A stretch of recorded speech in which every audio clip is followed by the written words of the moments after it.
Hey guys, it's me, conservative patriot veteran making videos in his car, and I just gotta tell you, I just heard about the new thing that the government is doing, and let me just say, Obama is stinky.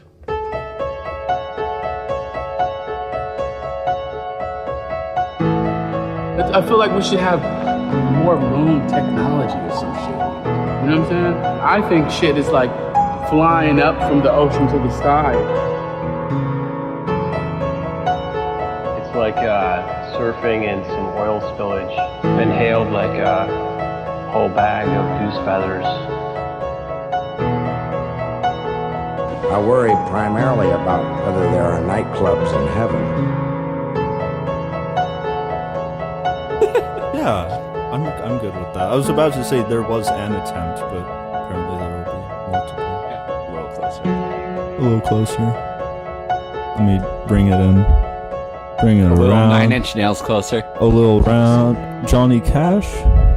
My favorite 9 Inch Nails song is. Too close. You're giving the mic intimacy issues. Okay. How is this? I see the sound waves. How's this? That's muy bien now. Okay. Parlez-vous français? Yes, of course. Okay, this is episode 4 of Oh Well You Bastards. We have 2 guests on the podcast right now, Iannis Wagner and Janie. How are you guys doing? We're doing well. How are you? Ian and Jack, 2 brothers. Yeah, there are 4 people in the room right now, not just 2 people. Wow. Yeah, we're definitely 2 real brothers. I'm not. Quattro personas. I'm not just an extra persona that Ian has. It's cramped in here, am I right? Getting a little steamy, a little hot, Yeah. a little warm. Yeah. Maybe Jay should get the fuck out of here. Yeah, he really hasn't contributed anything yet. We fit in the room all together. I was thinking if I ever had 4 guests on the podcast, I would move my bed out because this is a bedroom. What is it, a futon?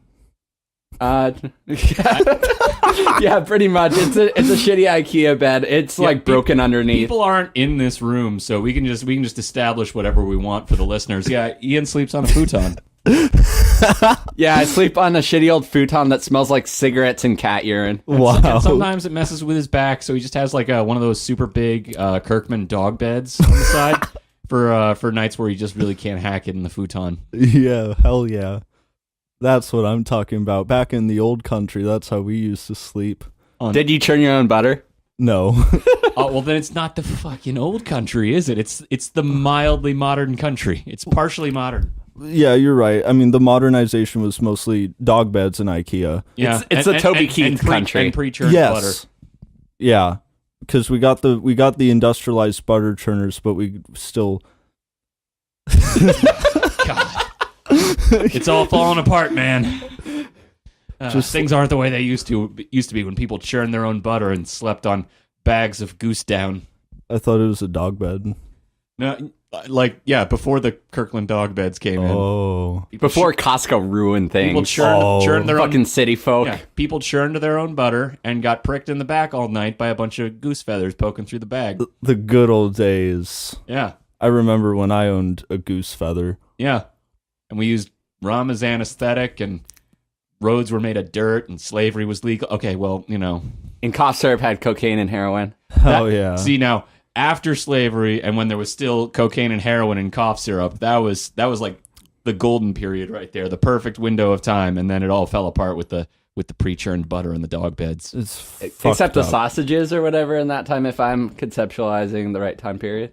The Yeah. jungle? Yeah, Yes. guys would fall into the machine and become part of the sausage. That would just happen. But you know what? It added a little bit of charm to the sausages. It gave character, literally character, because there was a guy in it. Yeah, not only charm and character, but ever heard of a little thing called protein? Bulk up, beefy boy, gotta work out, big reps, 10 sets of bicep curls, pull-up benches, and lots of rows. And what are you going to do? You're not going to build that muscle. You can exercise all you want. Not going to build that muscle unless you have the man in the meat. Yeah, unless you have the man in the meat. Protein from the man in the meat, and also fiber. So He's Jay- wearing clothes. Jay, do you skip leg day? Or do you always do leg day? I always skip leg day. My dude, I have Only to biceps. I have to walk around on my hands like a gorilla. You just have 6 foot long arms. Yeah, bro. tricep curls. It extends the muscle, makes it like a big old fucking orangutan slapping on the ground like King Louis. Yeah. You train for strength in your arms so you can walk on them, and then flexibility in your legs so you can like curl them up pretzel style behind your head so that they don't get in the way when you're walking on your hands. Sorry, ladies, this is what the ideal male form looks like. You may not like it, but this is peak performance. Oh, Jesus. So I heard something about a notebook. Oh yeah, Yeah, not the movie The Notebook, but I have a notebook. Oh for... man, I thought we were gonna watch Ryan Gosling Kiss in the Rain. Aww. With I assume with another Ryan Gosling because I don't remember who else is in that movie. Yeah, it's like It's two, just- two brothers kissing. Yeah, Nothing weird about two that. clones kissing. It's different. It's not gross. And it's One of us came from a sheep. It's conceptually gross, but it really doesn't happen, so you really can't pass judgment on it. It's just two Ryan Goslings kissing in the rain. That's fair. That sounds like a poem by Robert Frost.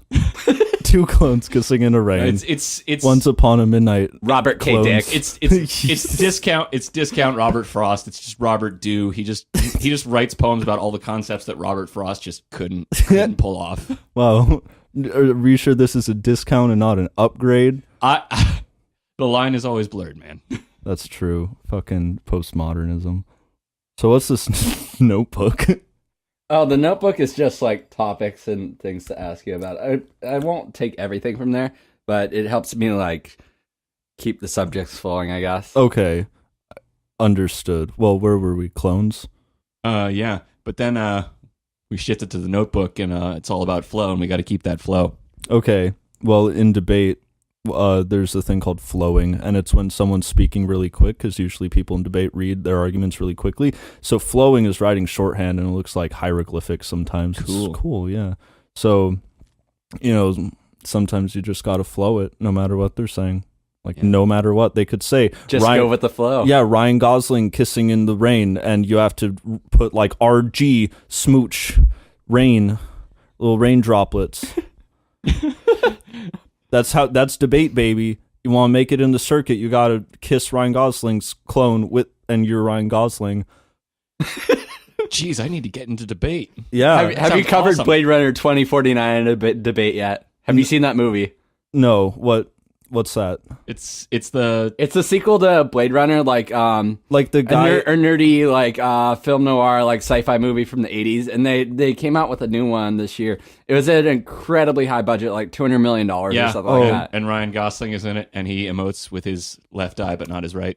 And he has a robot girlfriend, well, like an AI girlfriend, A sort of. hologram girlfriend. Yeah. like a waifu? There's like Yeah, pretty much a waifu. like every 20 minutes it just like cuts to a Black Mirror episode about a guy falling in love with a hologram, and then it gets back to the main movie. Wasn't that, I mean, not a hologram, but wasn't that her? Remember a few years ago? It was her. So just imagine her with Ryan Gosling. And Yeah, also, Jack made a and comment also, that- and also Blade Runner is cut in every 20 minutes. yeah. So when you say Blade Runner, do you mean like that Paralympic athlete with the blades instead of human legs? The guy who we all looked up to until we found out that he murdered his girlfriend. Yeah. Yeah, That guy. I'm sure somebody has made that pun before and probably got fired from their job at BuzzFeed, but Like Blade Runner 2049 when he finally gets out of prison. and then he goes back to the Olympics with his Blades. with his blades, and everybody's just like, yeah. Well, ever since murder got legalized in 2036, it's really not that big. Like, it wasn't legal back then, and that's not cool. But like, it's really not that big a deal anymore. We kind of gotten rid of the taboo on murder, so he can compete again. It's fine. As the Portuguese say, c'est la vie. I don't speak Portuguese, but I'm sure that's right. Hell yeah. I don't either. It's a shot in the dark. The Portuguese, they also say no mames, correct? Do they? I think they... What I does think that- we've established that we have no idea. Wait, what's Portuguese? No, I know, I'm just being a tool. So Portuguese is the language spoken by the Portuguese? I think only Brazil now. I think Portugal got rid of it. What, did they wow. get annexed by Spain or something? Doesn't that mean that people of Brazil get to call it Brazilian now? That they're the only ones who speak it? They get to What's lay really claim? weird is that Brazilian Portuguese is the official Portuguese because there's far more people in Brazil, which probably pisses off actual Portuguese. Which means since they're the only ones who still Portuguese. speak it, they should be allowed to call it Brazilian, just like we should be allowed to call English American because we're the only ones on the planet who still speak it. That's true. I tried booking a flight to London once and they said, sorry, doesn't exist, pal. Only here is English spoke. It just fell into the Atlantic Ocean. Yeah. As one does. I tried to travel to England once, and they were just like, it's like a lot of, they called me governor and stuff, and I just like, what is this language? So The whole music was the Sex Pistols. yeah, Ew. yeah, it's not a language anymore. They just say things, and everybody just nods because they're too polite and awkward over there to say, I don't understand what you're saying. So there's no language there anymore. They're just standing in queue, listening to degenerated troglodytal gibbering. Yep. Hell yeah. Big Ben was replaced with the Tower of Babel, and nobody knows how to speak anymore. I'm going to Britain now. It's pretty rad now that there's no language. Yeah. Chaotic, but it's pretty cool. I imagine, picking up a fine lady or a fine guy at a bar, or a fine person who doesn't go by either. Any way you slice it. Pronouns are dead. There's no language. Yeah, just going, and just winking at him. Yeah, and just a little wink and bam. It's like in evolution times when we were all gorillas and we just made noises at each other. It's the way it was always supposed to be. Don't worry, we'll invent language in Britain again soon, and then they'll fuck it up the same way the human race did the last time. But for now, just enjoy it. It's primeval. It's cool. It's like the Lion King. Yeah, the circle of life. And then the obelisk shows up, and one of them, picks up a bone and uses it as a tool, and then beats other people to death with it, and the cycle repeats. The bone represents language, and the people being beaten to death represents my ability to pick up women at the bar. Now that I have to actually use language instead you of said the word screaming. bone. We have finally decoded Stanley Kubrick's 2001: A Space Odyssey. We finally figured out what it was about. Thank you. Good night. You said the word bone, so now I gotta say, this episode is going to be called Bone Hurting Juice. God. Okay, you were that's just fair. looking for a backdoor to get into that. Yeah. Please elaborate. Okay, so Iannis here, he had a meme called Bone Hurting Juice that didn't exactly make sense. What I remember, the first one was Winnie the Pooh, and Tigger saying, "No, don't eat that. That's bone hurting juice. Ow, oof, my bones." Yes. So it was an offshoot of the like Winnie the Pooh meme. Yeah, the original comic from Safely Endangered. Go check them out. I have no personal connection with them, but they provided the original comics, so go them. Anyway, the original comic is like, Tigger going like, "Jesus Christ, Pooh, that's not honey you're eating. Those are my father's ashes." and then what's funny is that, the last panel is Winnie the Pooh going, "Oh, bother." It's like, understatement. So I edited it at like 3 a.m. I was just tired out of my mind. My Adderall had worn off. I was probably, just smoked a fat doobie of marijuana weed. And then the perfect primordial ooze from which the comedy baby erupts. Dude, put scare quotes around comedy there. Anyway, so I edited it. So, it was previously all caps when he's like, "Jesus Christ, you're eating my father's ashes." And I made it all lowercase, and I turned father's ashes into bone hurting juice with a comma, all lowercase. So it looks like Tigger's going like, "That's bone hurting juice." And then like somebody just dubs it in. Yeah, like you just hear somebody like just passionately reading off a script like, "For God's sake, that's bone hurting juice." Exactly. And it was just in plain Arial font. and then the last panel, instead of Winnie the Pooh going, "Oh bother," it's him with a dead look on his face, but going like, "Ow, ouch, ooey, move my bones." And then it was pretty popular. It got like, I think, Denny's picked it up. Yeah, let him get to it, man. Yeah. Eventually, the thing is, when I first posted it, July 8th, 2016, on Fun Silly Drawings for Fun Silly People, haha. Yeah, that's the whole page name. Anyway, I posted it, and it got, over 1,000 reacts. It got a good amount of shares, but it wasn't like the most popular thing of all time. I think my most popular post has like 4.6 thousand likes and way more shares. Like, so this wasn't itself actually spectacular, but for whatever reason, earlier this year, so not 2016, this year, it got fucking huge. Fucking Denny's started using it. Gizmodo used it. Okay, so oh, I know what you're. Those of you who don't know, Denny's is a social media juggernaut. Apparently, they really are. They're really in the know. A lot. They've got a millennial working for them for sure. Oh yeah, Exactly one, and they pay him $3. who's Not killing an hour, Applebee's. just $3 straight up. Yeah, exactly. Just down payment for a millennial. I mean, fuck, I would do that. Anyway, You could rent a shed in North Dakota with this. yeah, or South Dakota, Uh, maybe. I don't know. I'm not familiar with the Dakotas. I'm It's more pretty of a cheap. you live ever there. seen Mad Max? That's South Dakota, except it's cold. Hell North yeah. Dakota gets to 40 below zero during the winter routinely. Or like 40 below your mom. But at least North Dakota has civilization, and people aren't killing each other for gas. That's cool. North Dakota is killing each other for gas, unfortunately. Oh, right. I forgot about that. They've North got Dak- the shale oil North- fracking industry. North yeah. Dakota is going the way of South Dakota, and soon warlords will control the plains. Wow. I love Civilization 6. Gandhi I went. played Civilization 3 Gandhi's a got lot. nukes. We're all fucked. Yeah, well, Gandhi...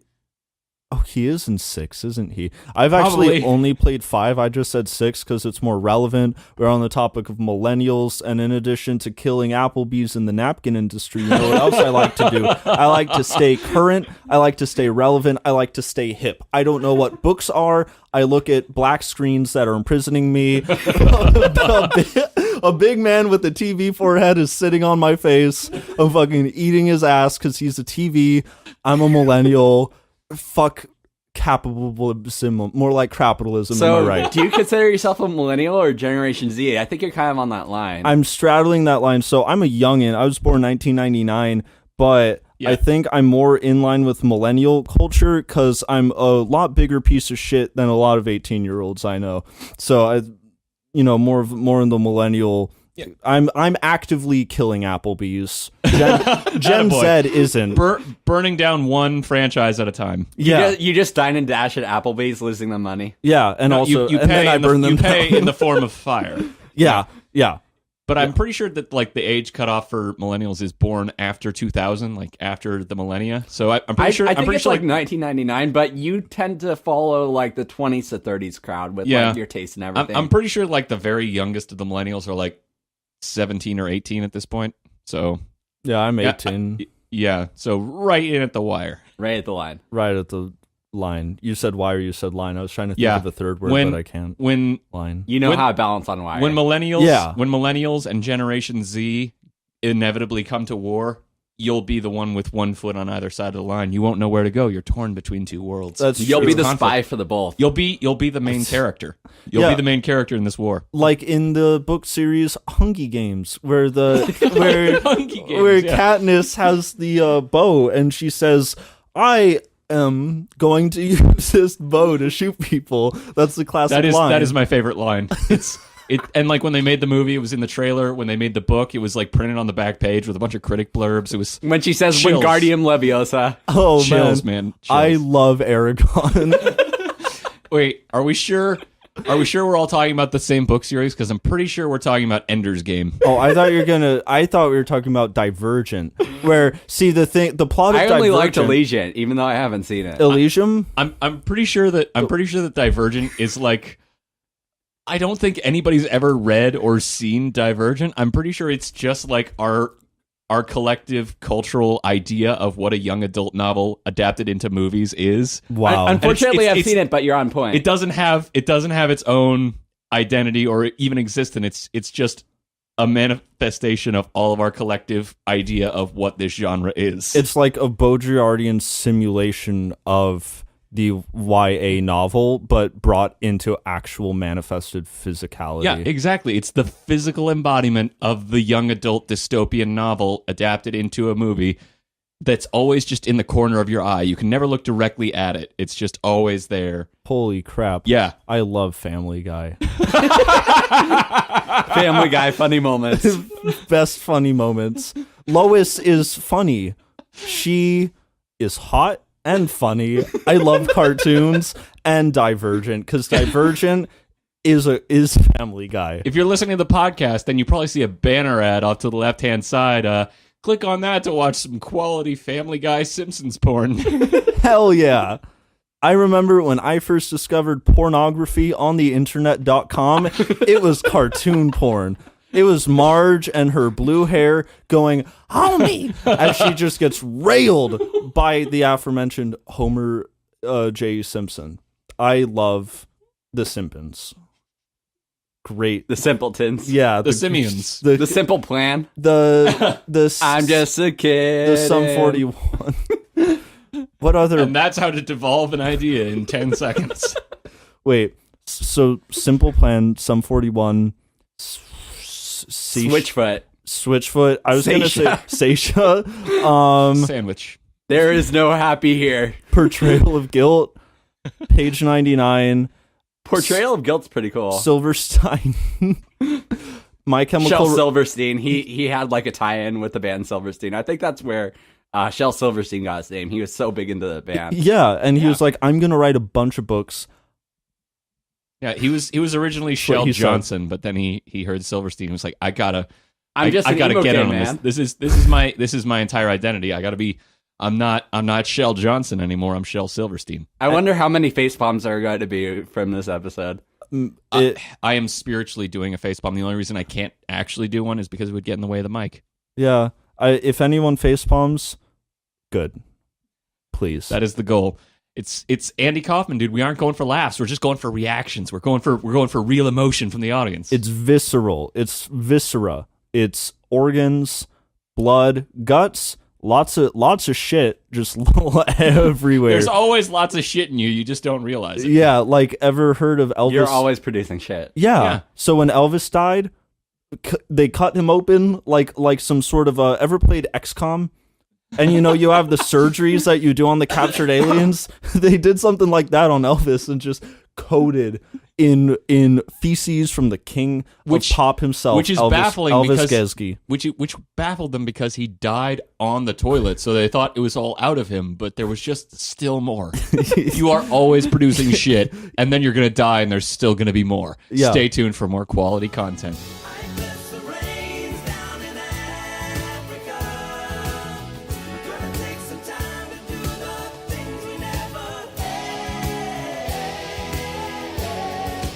A picture of Africa in the audio file, just raw data, and it goes. Wow, I love harsh noise. Harsh noise is just URLs to images coded into sound. So you've done some harsh noise, right? Yeah, it's actually what I started off doing. Well, okay, technically not true. It's what I really started off doing. I started. Liar. Yeah.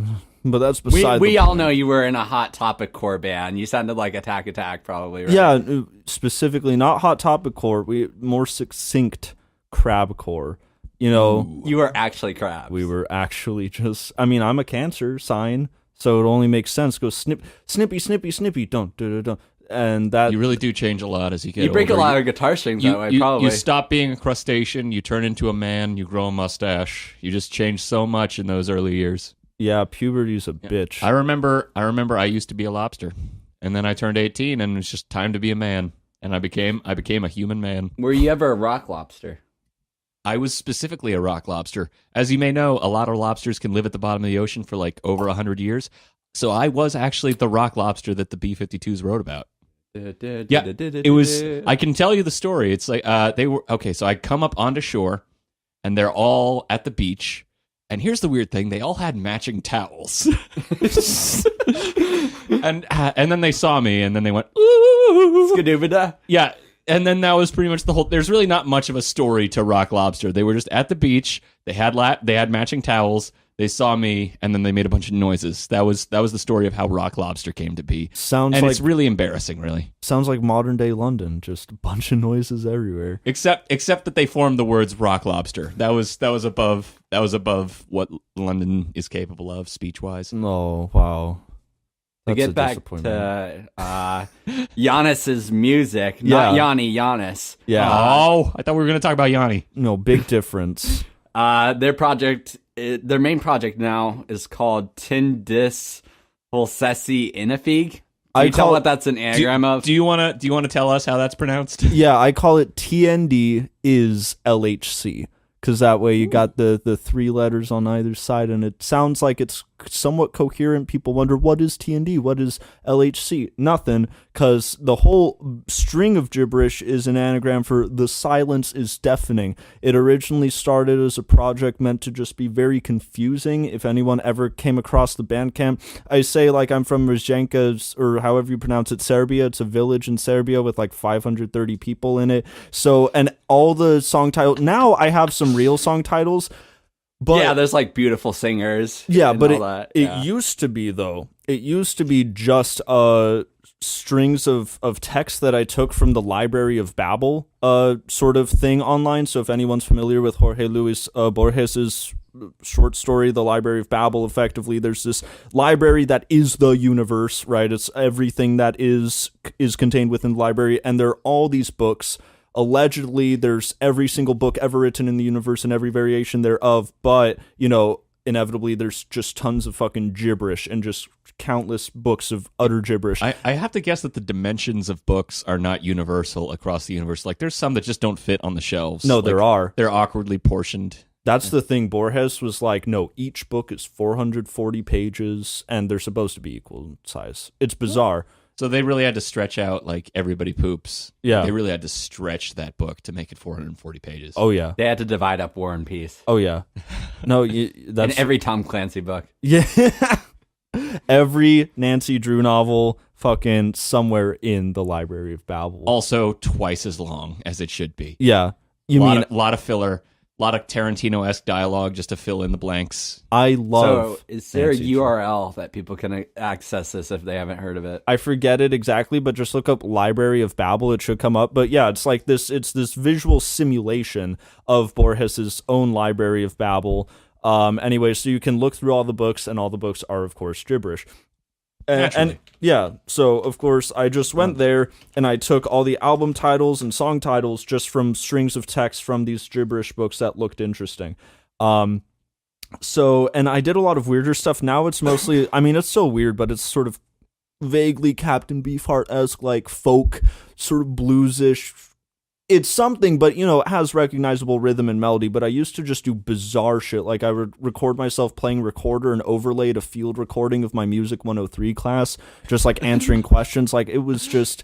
I was very into just, like, if it's someone... just doing whatever you want. Yeah, if someone finds this Bandcamp, they're going to just be weirded out, want to navigate away, nothing enjoyable. But unfortunately now there's some things that I actually like doing with it. Yeah, well, now we got to plug that, and also...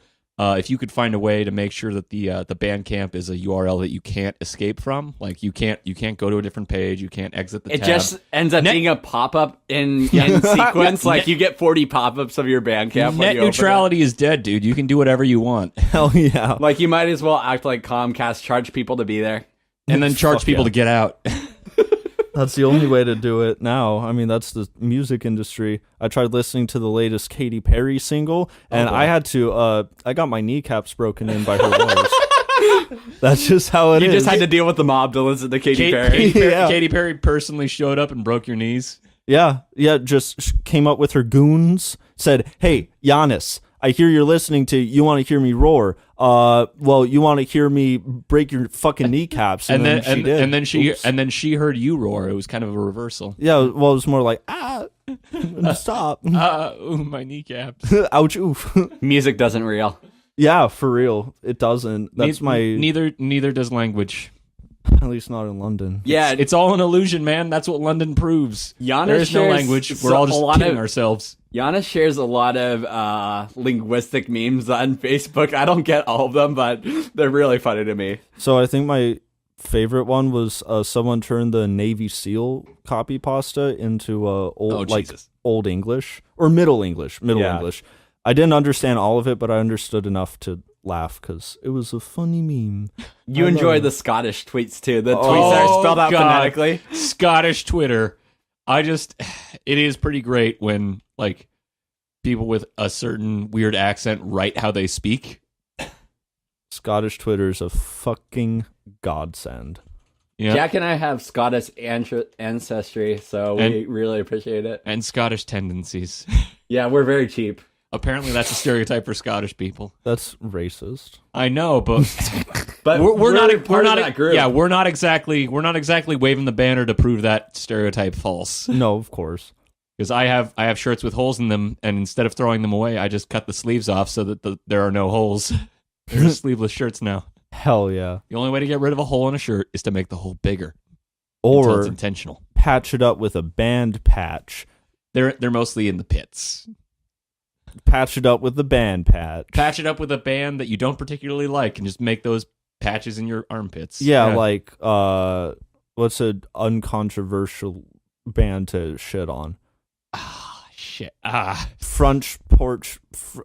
21 Pilots. Front porch. Yeah, Wait, just two 21 Pilots patches in my armpits. Make it 42 Pilots that I'm just Front Porch sweating on Step at was all pretty times. bad too. yeah, front porch step. There we go. That dude's like a pedophile or something. Yeah, Oh, that's what I was thinking. Like, personally despicable. I don't know what the people in 21 Pilots are up to in their personal life, but I know Front Porch Step is up to some bad business. So yeah, definitely. he's an armpit band.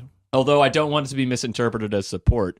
Although I guess if you see just Front Porch Step completely coated in sweat in my pit, you're probably not like, he loves that band. Yeah, no, it's like it's a Scarlet A, except instead of for adulteresses in Puritan England, it's for weirdos in the pop punk scene in 2017 SoCal. That's like a really good, like, get Baz Luhrmann on the horn. That's a pretty good, like, modern recreation of the Scarlet Letter. It's He worked magic with Romeo and Juliet, and they're all in cars and arguing in a gas station. So he could definitely do that with the Scarlet Letter. hell yeah. What are some other classics that Baz Luhrmann could do modern interpretations of, and what would the modern version be? Dante's Inferno, but it's me blind drunk trying to stagger to a 7-Eleven to get some food. The first circle is getting past security who are like, you shouldn't even be drinking. This is a 24-hour fitness. I have to get past them. That's the first level. The Wizard of Oz, but all the songs are trap done by rappers from Atlanta. Hell yeah. Oh boy. Which leads me, you should open that. The epic Aw. of It's a gift for you. the epic of Gilgamesh, but it's just a guy who loses all his money and meets a homeless guy in Vegas. That's you mean me? Yeah. Oh, You're Gilgamesh. wait. And then you just have to meet your homeless Enkidu and ride the rails with him. Heart hip. I thought you might crack up on that. I think he likes it. So I got a shirt. It says I heart hip hop. And the font, just think 1 degree removed from Comic Sans. That's the font that it's written in. Yeah, and I think J is a size large, and this is a 2XL. This is way too big. I've actually slimmed down to a medium, so this is even better. That's like a pajama shirt, pretty much. No, this is an everyday shirt. Go into Dude, you underestimate him. go into my brother's wedding. Nothing but this. Meet out. I heart hip hop. Just nothing else. Free breeze, but I heart hip hop. You got to go to your brother's wedding with the I Heart Hip Hop shirt. Like, I gotta. You go up to the wedding singing. You're just like, hey, I know you've probably got something picked out for the first dance, and they're both on board for it. But like, I gotta lay down a couple bars for their first dance. Just let me take the mic for a couple minutes. Come on, man. Exactly. It's my Gucci brother. gang, Gucci gang, Gucci gang, Gucci gang. Gucci gang, Gucci gang, Gucci gang, Gucci gang, Gucci gang, Gucci gang, Gucci gang. No, but not even that, because that's a song. That's Gucci Gang by Lil Pump. This says I love hip hop. So I'll just ask the DJ to put on hip hop, and when he says, well, what do you want? I'll be like, I want fucking hip hop because I love it. Just all the hip hop you have at once. Yes. All of it layered together. It's like black. Give me that straight Colombian black tar hip hop. It's like into my veins. Yeah, it's like Black MIDI, except it's hip hop. Just Could you hold up the hip hop shirt? I can just hold for a up the sec? hip hop. No, I'll hold it up forever. This is my fucking banner. When I play Crusader Kings 2, I'm gonna scan this in and make this my custom country's heraldry. This is the Okay, this perfect. is the listening to people take pictures of things podcast, and Ian just took a sweet pic of Iannis in his new shirt. I couldn't be happier. Thank you so much. Great job. So, I mean, actually, this is fun. Thank you. You're welcome. So, hip hop. You mentioned Gucci Gang by Lil Pump. What other sort of songs are we talking about here? Lemonade by Gucci Mane. I love Gucci Man. Gucci Man E. Gucci hombre. Gucci, as they say in Mexico, Gucci Mane. There's no accent, so it wouldn't be Mane. It's just Mane. But Money. Gucci money. Gucci money. Gucci dinero. It's like Fetty Wap. That's his new cryptocurrency, sponsored by Gucci Mane. It's Gucci Money. Just Gucci coin. Wu-Tang Financial. That's a bank that handles Gucci money. Yeah, it is. Sorry, you mentioned cryptocurrencies though, and that really got me thinking. So everyone's talking about Bitcoin, right? Fuck Bitcoin. I've personally invested so my grandpa died earlier this year. He left with me $200,000 in a trust, but since I'm 18, I can have immediate access to it. I invested every single penny into Dogecoin. How's it doing? How's your investment doing? I do not regret it. I can. Oh, you getting those sweet dividends? I don't know. I haven't checked. I would put like $500 in Dogecoin if it were me. No. Well, that's because, no offense, but that's because you don't know how to think about investing. You're a coward, and you will never be as Gordon Gekko as he is. Yeah, I'm the Gordon Gekko of Dogecoin. Also, back when it was still a thing, Juggalo coin, I invested. Oh shit! I got a small loan of $1 million from my dad, and I put it all in Juggalo coin. And let me tell you, does it come with free Fago when you invest? No, but it may not come with free Fago, but it came with lifelong tickets to the gathering of the Juggalos. Oh, and damn. Thank God, because that's going to be going for centuries. And you know what they say about the gathering of the Juggalos? Every gathering of the Juggalos is a gathering of the Juggalettes. Can I get a whoop whoop? Whoop whoop! Yeah, need me some of that clown body. Doesn't whip it. I feel like whoop whoop isn't sufficient for the Juggalos. You got to do like a clown honk honk. Well, it's whoop whoop and then much motherfucking wicked clown love. See, I actually had a Juggalo phase for like 4 months, so I am legitimately familiar with I've some liked of a the few cultures. Insane Clown Posse songs when I was in middle school. I didn't know better. I have had empty cans thrown at me by a Juggalo, so I know what's up. Hell yeah. Juggalos are regarded as a gang. Like, they all marched on Washington to protest that. Yeah, because they got classified by the fucking FBI as a gang. So if you have like a Hatchet Man tattoo, you're in a gang if you get arrested. A truck decal, like you have a Hatchet Man decal right next to your Calvin pissing on something. Those two always go hand in hand. So, I mean, yeah, if you have one of those, Calvin watch pissing out. on pop music as a whole. The FBI is definitely tapping your calls. All I know is that I'm a low. That's short for Juggalo. I'm a low He knows the vernacular. That's how you know he's legit. for life. I'm what they call a fan of Insane Clown Posse, also known as You are Juggalo. You are a Juggalo for life, which for short is a low for life, which for even shorter is low life. So I am a I know the words too. Low Life by Future. I love hip hop, let me reiterate. I love Future the rapper. I love Lil B the rapper. I love Eminem. Katy Perry. Even though she broke your knees. Yeah, I still and, love her. and you now have to walk on 2 different canes. I heard you two canes. from this girl at a show. I went to a Harsh Noise show earlier this year. Yeah. And her and another guy that I know, they were talking about this Juggalo Harsh Noise project called Waves Crashing Piano Chords Hell from yeah. Rochester, New York. I Yeah. just have opened the band gap here. That is Sean Beard, my dude. He's fucking, I mean, I don't know him personally, but I think we're like friends on Facebook back when I was still super into the noise scene. It's a good project. I really love the origins of it. He just did Gorilla Noise, not Gorilla Noise, and like I have respect for it. I mean, like plus Juggalo cultures, I still have a soft spot in my heart for it. So Juggalo Harsh Noise, But I'm okay, fucking ready. so Juggalo Harsh Noise, nothing like, again, just it's cool, you do your thing, but just inside in my own mind, clowns in oversized jeans and hockey jerseys doing experimental music is like one of my actual living nightmares. Well, lucky for you, as far as I know, Sean, besides face paint, doesn't really dress like a conventional Juggalo. If you look up, remember Your Scene Sucks Yeah. Yeah, he doesn't look like the Your Scene Sucks Juggalo. Man, whatever Your happened Scene to Sucks that? actually also had a crabcore one. I thought they were going to update it, but they only did that one installment of like 16 people. Yeah, I miss that. Actually, that site unironically turned me on to a lot of good bands. Like, I looked at the Scrams Revivalist, and Yeah, even though, same here. Even though he shat on them, I was like, oh, I'll check out City of Caterpillar, and I was like, they're cool. I think my initial my introduction to Scrams was through the Wikipedia page, and that's also how I found Che Cafe when I was like 15 or 16 years old. I think, yeah, Wikipedia was big for me when I was younger, even younger, for discovering music. But the Che, I was friends, so I had a lot of little phases. I also had a crust phase, though, and this was unfortunately a lot longer than my Juggalo phase. But one of the bright spots in the filthy moment of time was that my crusty friends were like, hey, we're going to a show at the Che Cafe. And I was like, okay, what's that? And they're like, we'll drive you in our shitty beat-up car. And I was like, okay, thanks. You don't need to specify it's a shitty beat-up car. I already know it's a shitty beat-up car. Well, the thing is, you never know if they actually even have a car.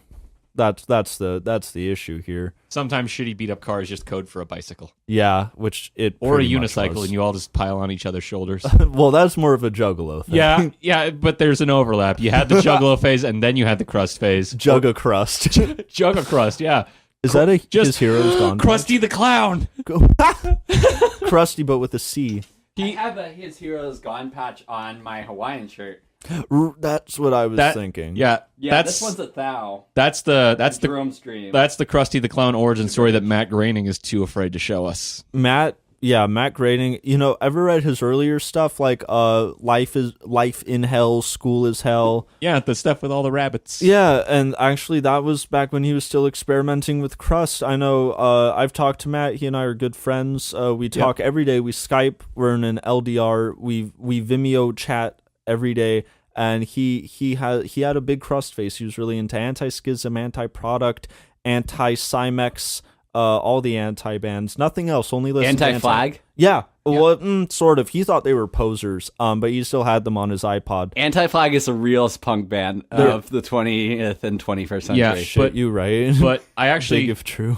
it's cool that you're friends with Matt Groening. I actually met him a while ago, and I talked to him about Krusty the Clown's controversial origin story, and he told me there was in the works, there was a live action origin story of Krusty the Clown where he starts off as just a wide-eyed, innocent Jewish comedian, and then he gets sucked into the harsh world of juggalos and crust punk, and it was supposed to be directed by Werner Herzog, but like Fox pulled out. So, well, you never know what could have been, man. That's what Fox does to you. They fuck you and then they pull out. Am I right? That's a metaphor right there. And then they sell everything to Disney. So when Jack and I went to Mexico with our family when we were kids, we saw the Fox Studios in Baja. Oh, yeah. In like, I think Ensenada or something. Maybe Rosarito. Anyways, they pretty much just built the studio for Titanic. They exploited the cheap Mexican labor to film Titanic, pretty much. Wow. Yeah, it is pretty fucked up that we learned that when we were 7. Yeah. Yeah. Like the whole park that they have there is just based off of Titanic, pretty much. Yeah, it's kind of surreal, honestly. Like, even, remembering it through the filter of being a kid, I can tell, like, even as a kid, I was like, this is fucking weird. That sounds like I mean, you're saying it sounds weird. You're saying it sounds weird to me. I remember, I'm not saying it's the exact same thing because it was in Mexico, still within the States. But when I was 7, me and my family, we took a trip to a small little West Virginian mining town. Ooh. And there was just a little coal mine there. We saw a bunch of people. They're just working. And this was right around, when I was 7, that's what, 2000, 2007, 2006, 2007. So the economy hadn't crashed yet. We just saw a bunch of people going into the mine, and then my dad said, okay, that's it, pack your bags. And you guys already have black lung. We got to go before it gets any worse. Exactly. Long story short, I would go to Titanic. I've never seen Titanic, but I would go to the movie set. That's the real point of the story. Yeah, we did get to see it, and again, the filter of memory is pretty weird, but I'm pretty sure there was like a part where you're like where they like show you sections of the set, and one section is just showing you how they simulated rats scurrying off the ship in large droves. And like as a kid, I was like, wow, movie magic. But now I'm an adult and I live in a house where I turn the lights on and see rats scurrying away in real life all the time. I'm like, that's not special. Don't you wish those rats were a simulation? Very much so. Then there would be less piss and shit on everything I own. Amen. That's just how it is. In what we were talking about, Elvis Presley's autopsy. Yeah, there we go. This is going back everywhere. This has all just been a tangent leading back to Elvis's colonoscopy. Elvis's colonautopsy. Colonautopsy. Yeah, it's the section of the autopsy where they get to his colon. And in the video, the band Autopsy plays in the 1950s. They go back in time to play their death metal. Everybody's minds. It's ahead of the curve. Way ahead. Too ahead, even. Yeah, people are really. It's like way too far ahead of its time. Like people aren't ready for it. It's like when people saw like the first movie that was just a film of a train going past, and everybody freaked the fuck out. People are ripping their own faces off and having sex with each other. It's just an absolute nightmare. Especially when the train actually came out of the screen and ran people over. Oh yeah, they really were not ready. I for forgot 3D. about those casualties. Yeah, they really were not ready for 3D, and they definitely were not ready for 4D. It's a full sense experience. You get the feeling of a train colliding into your soft flesh. Yeah, I mean, it was ahead of its time. I can't say I can't really judge him. If I was there getting ran over by a train, I would be maybe a little scared too. I can't judge him. Before there was even an envelope of film, they were pushing it. Yeah. That is They were is like pushing the train They're forward. Yeah, they were revolutionizing film when it was brand new. That is fucking crazy. Revolutionizing because of the revolutions of the Train wheels. Yeah. Yeah. Oh, that was so dumb. I love it. So, what's next, boss? I'm not your boss. No gods, no masters. Amen. You're our podcast boss. You can edit this to make us sound like we're just two crazy people yelling at each other, and you're the only sane person in the room. Yeah, you control everything. Maybe I'll turn that segment into Donald Duck voice, just because I can. Oh, please do. I'll see if it's possible. Hell yeah. You said you could do it, and then you said, I'll see if I can do it. Yeah, Way to I've come up with backtrack. cool ideas. Like, a friend and I wanted to do a Screamo project where the vocals were bird noises, like manipulated into screams, and it didn't turn out Wow, how that I was hoping. a great movie. An Inconvenient Truth. So I take it Birdemic. I take it you've also seen Birdemic? Yes. All right, everybody who's listening to this, pause the episode. We'll still be here. Go watch Birdemic, and then come back. All right, you're back. I'm so sorry, but you just had to. You signed up for Amazon Prime to watch it. I'm sorry you did that. Just ask for a refund. They'll probably give it to you. There's so much better stuff on Amazon Prime. Just watch that, and then this is brought to you by Amazon Prime, by the way. But just please sponsor us. I'm sorry for making you watch Birdemic, but you just had to in order to get all the funny jokes that we're making. Yeah, I love Birdemic partially because it's not even that good of a bad film. Yeah. Well, like, hear me out. You know how The Room is a really great shitty film? Yeah, like, it's yes. just a fucking masterpiece of feces Yeah. on tape or film, whatever. Fucking. Anyway, Birdemic is kind of boring. It's not that exciting. It doesn't draw you in. There's not a lot of action. I think really like just plain shitty filmmaking, like looking like somebody shot it on their phone, is not what makes a great bad movie. There has to be a level of core competency and then incompetence piled on top of that to make a really bad movie. There was a movie on Netflix that was shot entirely on an iPhone that was actually pretty good called Tangerine. Huh. It's about like transgender prostitutes in LA. Huh.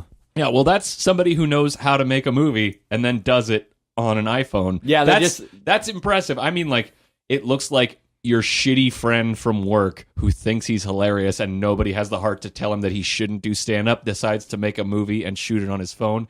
That really is the kind of movie that Birdemic is. Hell yeah. Except he also thinks that he can make a valid point about the environment because he watched Inconvenient Truth on low volume while reading. And so that's the kind of movie that Birdemic is. It is fascinating in how bad it is, but it really isn't like engaging as a movie enough to like suck you into how bad it is. So I get where you're coming from there. Question. What Yeah. was he reading as he was listening to An Inconvenient Truth on low volume? Ooh. Ayn Rand? I was going in a way different direction. I love the idea of Ayn Rand. I was thinking though, like Pearls Before Swine. Oh yeah. Or just some newspaper comics. And Dude, just he was rereading the same strip. He was over reading and over Marmaduke.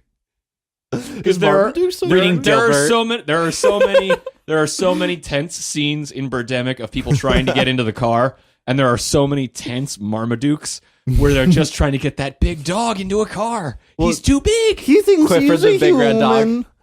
He's just a big old Doberman, and he thinks he can fit in there just like those kids. And you can see that mirrored in Birdemic when they're trying to all get into the car at the same time, and there's the two kids, and then somebody can't get in the car in time, and they die. It's from the glossy JPEGs of birds pecking at them. That's, I take back what I said. Birdemic, AOTY, movie of the year. I forgot the movie starts with an A. It's silent. We were just talking about. Listen, I know you don't speak Portuguese. Me, hable that. Portugal. I speak Portuguese. Parlez-vous français, which means I speak Portuguese. Yeah, there we go. It's like we're a bunch of multilinguists in here. Anyway, you speak Portuguese? No. You got my hopes up. The only word I know in Portuguese really is saudade, or whatever. He's I don't know looking what at the it means. screen. He just looked it up. Well, there was like He's cheating. There's two songs. Teacher, he's cheating. There's two songs that I know with that word. I wasn't recalling it immediately. I'm gonna look up what it means now. What does it mean? What does it all mean? Okay, so Daddy. in Portuguese or Brazilian temperament, a feeling of longing, melancholy, or nostalgia that is supposedly characteristic of those languages. Wow. I don't buy it. Sounds like the liberal. Sounds like agenda. something emo's made up. Yeah, the Get me- liberal emos. Get me a real porch full of geese, a porch of geese, to verify this. Otherwise, I'm not believing it. Sounds like the liberal emo agenda, where they just play American football and tell you to not take away net neutrality. Do you want me to share an embarrassing moment that had to do with the language of Portuguese? What? Okay, now that I mentioned it, I'm going to bring it up. So Yes. there was a backyard party that we went to with my dad's friend. He met this guy through work originally. Anyways, that guy, Terry, I think either his mom or an aunt or something, she was at the party, and she only spoke Portuguese. And, like, I thought it was Spanish. I was, like, 16 or 17 years old. And she said, "Oh, no, it's not Spanish. I speak Portuguese." And, like, Terry translated what she was saying for me. And I felt like a dick. You should have just kept speaking Spanish right at her. And just stubbornly insisting that she was speaking Spanish. No, I speak Portuguese. No, you're speaking Spanish, Grandma. ¿Cómo estás? Hablo español. You're speaking Spanish wrong. biblioteca? and then you're thrown over the fence, and everybody continues the party without you. There were a lot of mosquitoes out that night. It was in Lemon Grove. Yeah, there's mosquitoes all the time, and In the summer. that's when Ian got Zika. Oh, God. I'll That's a pray very topical tie-in. I'll pray for you. Wait, wasn't Zika? I had a cat named Zeke. Any relation? Patient zero. That was where Zika began. Your cat is patient zero. Was. Oh no. Yeah. It already got him. He succumbed to Zika. No, he actually he I'm did sorry. pass away. R.I.P. Zeke. But it wasn't from Zika's. He just. So Zico coconut water. Well, no. Ever been to church? Yes, I've been to church. So ever heard of Jesus? I think I've heard of him. I think it's pronounced Jesus. Mentioned in passing, yes. So Jesus Christos, after he was hanging up and he Yeshua. went oof. And had to my hands. Yeah, he had to sleep for a couple days after. He was like, oh, He was just too drunk. yeah, he was just like, oh boy. It's all that wine, dude. He never had water in his life. It was just wine. He just turned all the water into wine because he could. No, he couldn't control it. It was like the Midas touch. Anytime he touched a glass of water, it would turn into wine. He literally could not have water unless somebody gave it to him, and then it would turn to wine in his mouth. It's tragic. He wasn't an alcoholic. He was just forced to always drink wine. And you know what's it really is. It's a tragedy, but you know what makes that tragedy into a gladity? being glad into something good, happy, is that after he woke up from being a crucified boy, then he got up to go into heaven, and he said, "Hey, Dad, I'm coming up." And God was like, okay, Jesus, whatever. Come up You're here, 38. you little scamp. That's about the life expectancy. It's time. Come home. You little scamp, get up here. And then he rose. Long story short, you got to speak Spanish to Portuguese people because Jesus didn't discriminate. Everyone can be part of the body of Christ except people who make up languages and say it's not Spanish. Yeah, we're all. That's a lie. There is only one language, and it's Spanish. It's not just human language. Not just on the planet Earth. All planets. It is. You know how everybody speaks English in Star Wars? They're all speaking Spanish because Spanish is the universal language. There are no other languages. It's all just social constructs. Yeah, there's only one language, the human language, i.e. Spanish. Yeah, quite fittingly, Spain did colonize the entire universe and force everybody to speak Spanish. So now we all speak Spanish. We just don't realize it. In 1492, Columbus Viva la annexed España. everyone. In 1492, Columbus sailed the ocean blue and also the ocean of the stars and just murdered the shit out of all those aliens. Yeah, took their gold and spices. Ever played Spore? Yeah, I didn't. It's Christopher Columbus sim. Yeah. You just create life on another planet, watch it grow, and then you arrive on its shores, don't speak its language, murder the shit out of it, claim all of its resources, and then they celebrate your arrival every year. Wait, and they get a day off work. Did Columbus create the cellular life too? And then he did. He telepathically created life and then voyaged on over to meet it and kill the fuck out of it. That guy was so dumb he didn't realize that the Earth was round, even though everybody at the time believed it, and yet he could still manipulate matter to create sentient life. Wow, Christopher Columbus, the demiurge. He was a savant. He didn't understand how he did it. He just did it, and then he did some terrible things to it. It's like Azathoth, the blind idiot god, but instead it's an Italian explorer contracted by the Queen of Spain, who was too fucking dumb to know that the Earth was round, even though he had been to space. And everybody on Earth already thought the Earth was round. And yet he breathed life into inanimate clay, gave it 3 eyes and a beak on its butt, and then colonized it and took all its spices. Well, he controls the spice, controls the universe, so what are you going to do? It all comes together. Thank you, David Lynch. Thank you. For giving us the truth. Now we know the truth about Columbus, thanks to David Lynch. Lynch. It's all there in Dune the movie. And if anybody has ever sat down and watched the entire Dune the movie, you can feel free to dispute me, but I don't think anybody has except me. No. I never finished Dune. Exactly. Nobody has ever finished Dune. I didn't except finish Dune me, the book. But the truth about Christopher Columbus, the idiot savant cosmic being, is in there. You just have to watch it to the end. And then the after credits scene. Not many people know that Dune has an after credits scene, but it does. Way before Marvel. I forget this guy's name, but there was a YouTuber who would film himself like sitting in a prayer position, sort of, in his room, but with his eyes really open.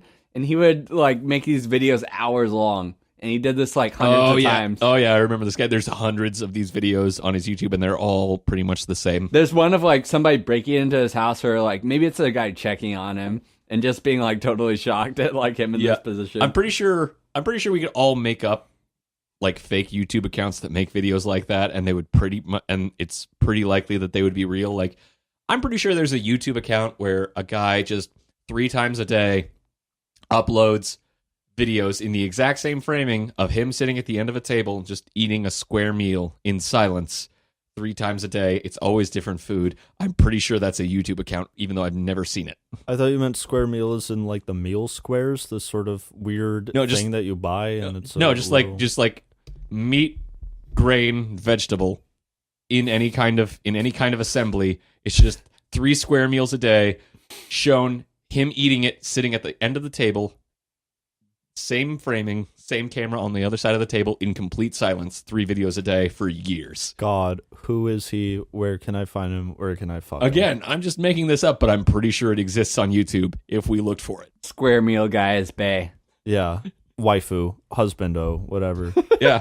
whatever the kids are saying about their internet, about their sweet internet boys these days. And speaking of sweet internet boys, it seems like there's a little bit of implicit talk about something about another sweet internet boy launching himself somewhere. Oh yeah, I've got this article open. Oh jeez, wait a minute. I think Jack mentioned round Earth, so I had to bring this guy up. A flat earther's plan to launch himself in a homemade rocket has been postponed again. So this is an update, November 27th. This guy is Mike Hughes. He wanted to prove the Earth is flat. He's like a former engineer. So he built a rocket to launch himself up and prove that the Earth is flat and there's no curvature. This guy is trying to prove that we are all wrong and that the star child, Christopher Columbus, genocidal maniac of the stars, was right all along and the Earth is actually flat. He should know because he's seen it from space. Yeah. His original plan was to launch himself 1,800 feet high on, I guess, like November 23rd in the homemade scrap metal rocket over Amboy, California. I think that's like Mojave Desert. Yeah, that's what it's saying. The thing that I really can't get over, apparently this guy has a background in engineering. The thing that I can't get over, though, is if you believe in flat Earth theory, you really just any qualifications beyond that are void because of that. Like, I am technically more qualified to build a rocket to launch myself into space than anybody who believes in flat Earth theory, and I still believe that if I built a rocket and got in it and tried to launch it, I would die. Yeah, I think the snag this guy ran into was actually announcing it. The Bureau of Land Management told him he couldn't launch his rocket on public land. Hey, dude. I mean, we're sure that you have lots of engineering experience, but you believe in flat Earth theory, so we can't let this happen. We gotta make this stop. It's in the books. If you believe in flat Earth theory, we can't let you build the rocket. I honestly believe a bit of a controversial opinion, I guess, given present company, but I think the Bureau of Land Management is being a bunch of cowards here. I think they should let the man launch his rocket to prove once and for all that the Earth is indeed not round, not flat. It's the size and shape. It's a dodecahedron. No, and it's carried on the back Not of a giant turtle.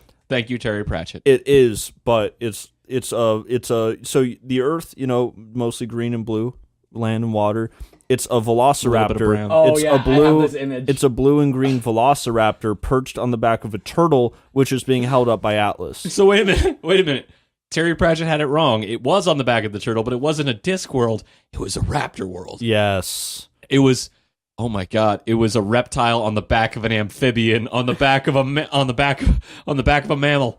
So the image I have open, I don't know if I have. That's not what we were talking about, raptor, Ian. But that is thicker. a recreation of some luscious buttocks that is just textured to look like the planet Earth.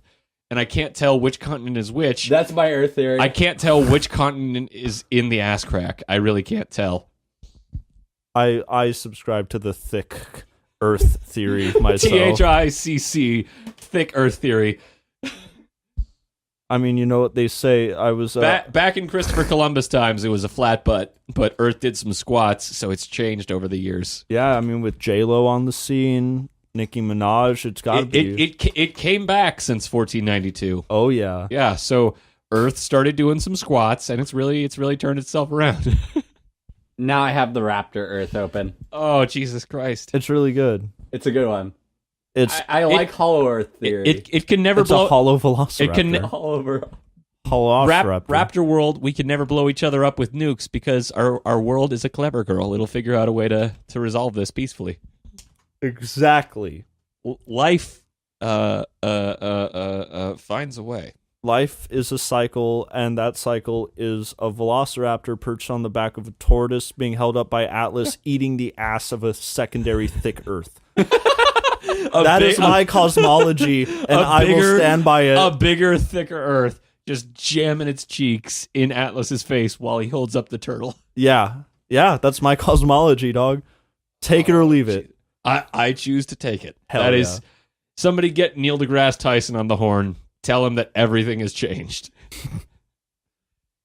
Yeah, I will. Hold on. The new episode of Nova. He's on that big CGI mirror ship. The new episode of Cosmos. Like, consider this. The entire Earth is just a velociraptor standing on the back of a turtle being held up by Atlas. And Atlas himself is eating ass. Coming up on Nova. Actually, I have him on the line right now. Oh, hey, tell him I said hey. I will. Well, I'm gonna put him on the microphone. Tell If him. that's okay. Hey, okay, put him on. So this is Neil deGrasse Tyson talking about the cosmology. So I'm Neil deGrasse Tyson. It is Neil.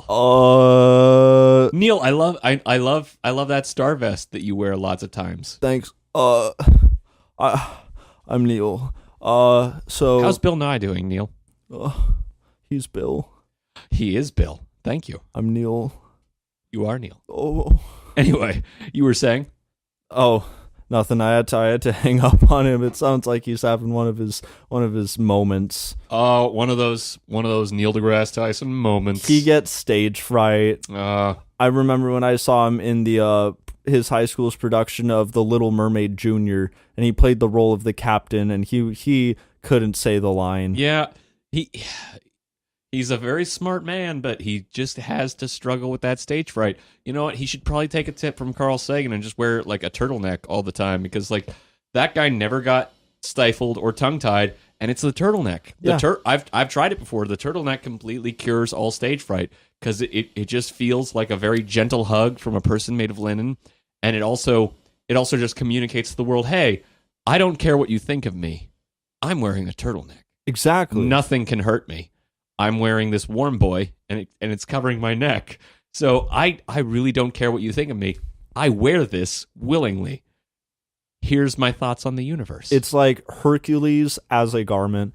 But you know what's really important about the turtleneck is the neck, because you know how when you get stage fright, I mean everyone gets this. When you get stage fright, you get these huge your air sacs in your throat fill up with air. You get those giant goiters, yeah. Yeah, and they just swell up with air. They look like balloons filled with pus. Usually if I'm wearing a t-shirt or a collar shirt, I just got to in. pull out a knife and jab those things, and then all the salt water and anxiety just spills out of them so that I can start anew. But when I'm wearing a turtleneck, it compresses it. Yeah, it strangles all that salt water and anxiety back so that it doesn't inflate, and you can talk normally. So you aren't a frogman out on stage. Although people with stage fright, you know, back when science was really crude, they would just put them in a sideshow, in a carnival sideshow, and they would be the frog people. Look at the people with stage fright; they're up on stage and their necks are inflating. So yeah, that's how we created sideshow freaks. Just people with stage fright who got frog throat. Wow! Ever since man was created by Christopher Columbus, we truly have been a wretched species. Yeah, because we were created by a wretched man. Christopher Columbus. Well, like creator, like dad, like father, like son, like creator, like creation. Punk is dad. Punk is dad, and dad is Christopher Colombo. No, Christopher Colombo is very different. He solved crimes. Christopher Plumbus. Oh, ChristopherBarbingo.com. That was ChristopherGoDaddy.com. We are just spiraling the drain here. You know what else is spiraling the drain? America? Yeah. Amen. Hell yeah. Heck yeah. Fuck yeah. Affirmative. Yes. All the yeahs and yeses. Because the FK has at least they themselves have voted on net neutrality not being so neutral anymore. Still has to be up for congressional review. You can still drive memes right into the ground. I joined a meme Facebook event called I Challenge Ajit Pai to a fight behind the bleachers after school. It's set for 2:45 in New Hampshire. Well, I'm ready. He's not going to show. He's going to ride his bike home and cry to his mom about how all the other kids don't like him. And then we'll follow him home. With his giant Reese's mug. Oh, yeah. Why does he have that? He's trying to be more likable, but it doesn't work. I get the vibe that like he's the guy who wasn't like likable in high school or in college or in any of his jobs leading up to this, and so he's trying to overcompensate by being the super fun wacky boss who does silly work days. And it's like you know, he's getting interviewed by a newspaper or something, and he's making super uncomfortable jokes, and the reporter's getting uncomfortable, but he's laughing at his own jokes, and he says, write down that I'm funny, write down that I'm funny. He just seems like he wants everybody to like him. It's like, I got fidget spinners, and I'm playing around in this silly video. It's like, no, you're a terrible man. You're a terrible man. Didn't You're he do canceled. the Harlem Shake? Yeah, and then Yeah. it got Yeah, and then in it the got Daily Caller video. I'm and then looking it got up right taken now. down because he didn't get licensed to use the song. Awesome. You know, Oh, God. the girl on the very right of the video when they're doing the Harlem Shake looks like Jade from the Nickelodeon show Victorious. And Which we're all extremely familiar with. We know it inside and out. It's our cheers. she's the goth girl. And God, he just brought up the video where he has the Santa Claus outfit and the fidget spinner. I'm just like, fuck you. I hate this. I don't want anyone to blow you up, but still, fuck you. I for one respect Ajit Pai, because usually He says we could still gram our food. we can still gram our food. We could still weigh our food in grams. You know Yeah. who never Except- said that? Obama. You know, the thing is, it's very selective wording. He says we can still gram our food, but he doesn't realize. But he doesn't tell us that since net neutrality is gone, Instagram can buy the rights to our likenesses, and then we have to gram our food. He leaves that out. That's clever salesmanship on his part, but I'm not falling for it. Oh, I didn't notice this before. His Santa hat says "Make Christmas Great Again." Does it? Oh yeah, Why does he have a Nerf?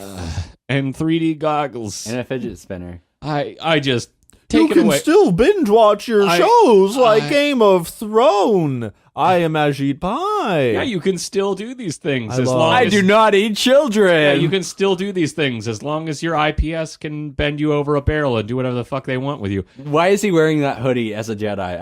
Didn't understand. Oh God. that. Okay, so just recently, She looks like Jade from Victorious. just recently, Mark Hamill replied to this. Mark Hamill, the guy who played Luke Skywalker in Star Wars and is just generally a cool dude. He got on Twitter and he just replied to Ajit Pai and just called him a shithead and said he didn't deserve to have a lightsaber and just shat all over him. And it's like, if Mark Hamill ever talked about me like that, I'm pretty sure I would just throw myself into the sea. But Wait. I don't want Mark Hamill. Oh my God! Yeah, Ian just brought up a photo comparison showing that Mark Hamill has become Slavoj Žižek. It's like one of those capture things where it says, "Oh, select all images with such and such in it," and it's select all images with Mark Hamill or Slavoj Žižek. Yeah, And they look very similar in these. Mark Hamill has over the years become Eastern European philosopher Slavoj Žižek, I mean, as one does. I can as one imagine does. it as he gets older. You know, you got to sniff more. You got to talk about how the German ideology of toilets is inspecting your shit. I mean, that's what my dad's getting older, and he can't stop talking about how the French just flush away their shit while the Germans inspect it. I mean, that's just a part of getting old. And the Japanese, they don't inspect their shit, but they get rid of it and also wash their bums. Shit is pure ideology. Yeah. So the French Classic Mark Hamill. The Japanese don't examine, but they do completely remove all the issues whatsoever. So they clean up their mess completely and totally, scorched earth. Like a classic katana, which is sharp. No, And you easy slice there, it. easy there, weeb. I'm talking about the Ranginku. I'm talking about with the super high tech toilets that launch water up your butt. Oh, a bidet? Yeah, a bidet, which I now used that you one in mention it, Spain. How was it? I believe was invented in France. It was and very then- pleasant. And then Japan just perfected it with their crazy robot toilets that launch high pressurized water up your butt. Does it also come with a katana, like in one of my Japanese animes? Katana. Like in one of my Princess Nokia. It's just like in one of my Japanese animes. Exactly, classic Mañana. RuneScape reference. I love MMORPGs. It's a Halo reference. Halo Combat Evolved, more like Halo doesn't have katanas, not gonna play it. Fuck Bungie. Fuck Microsoft. Yeah, for real. What does Bill Gates even do? He impersonates that guy on Nathan For You in the Who? last episode. Have you seen the show Nathan For You? Oh boy. No. Is Is it cool? It's a Comedy Central show where this awkward dude from Canada, he helps businesses fix their business model. So he'll like, there's one episode where he helps a TV store sell more TVs.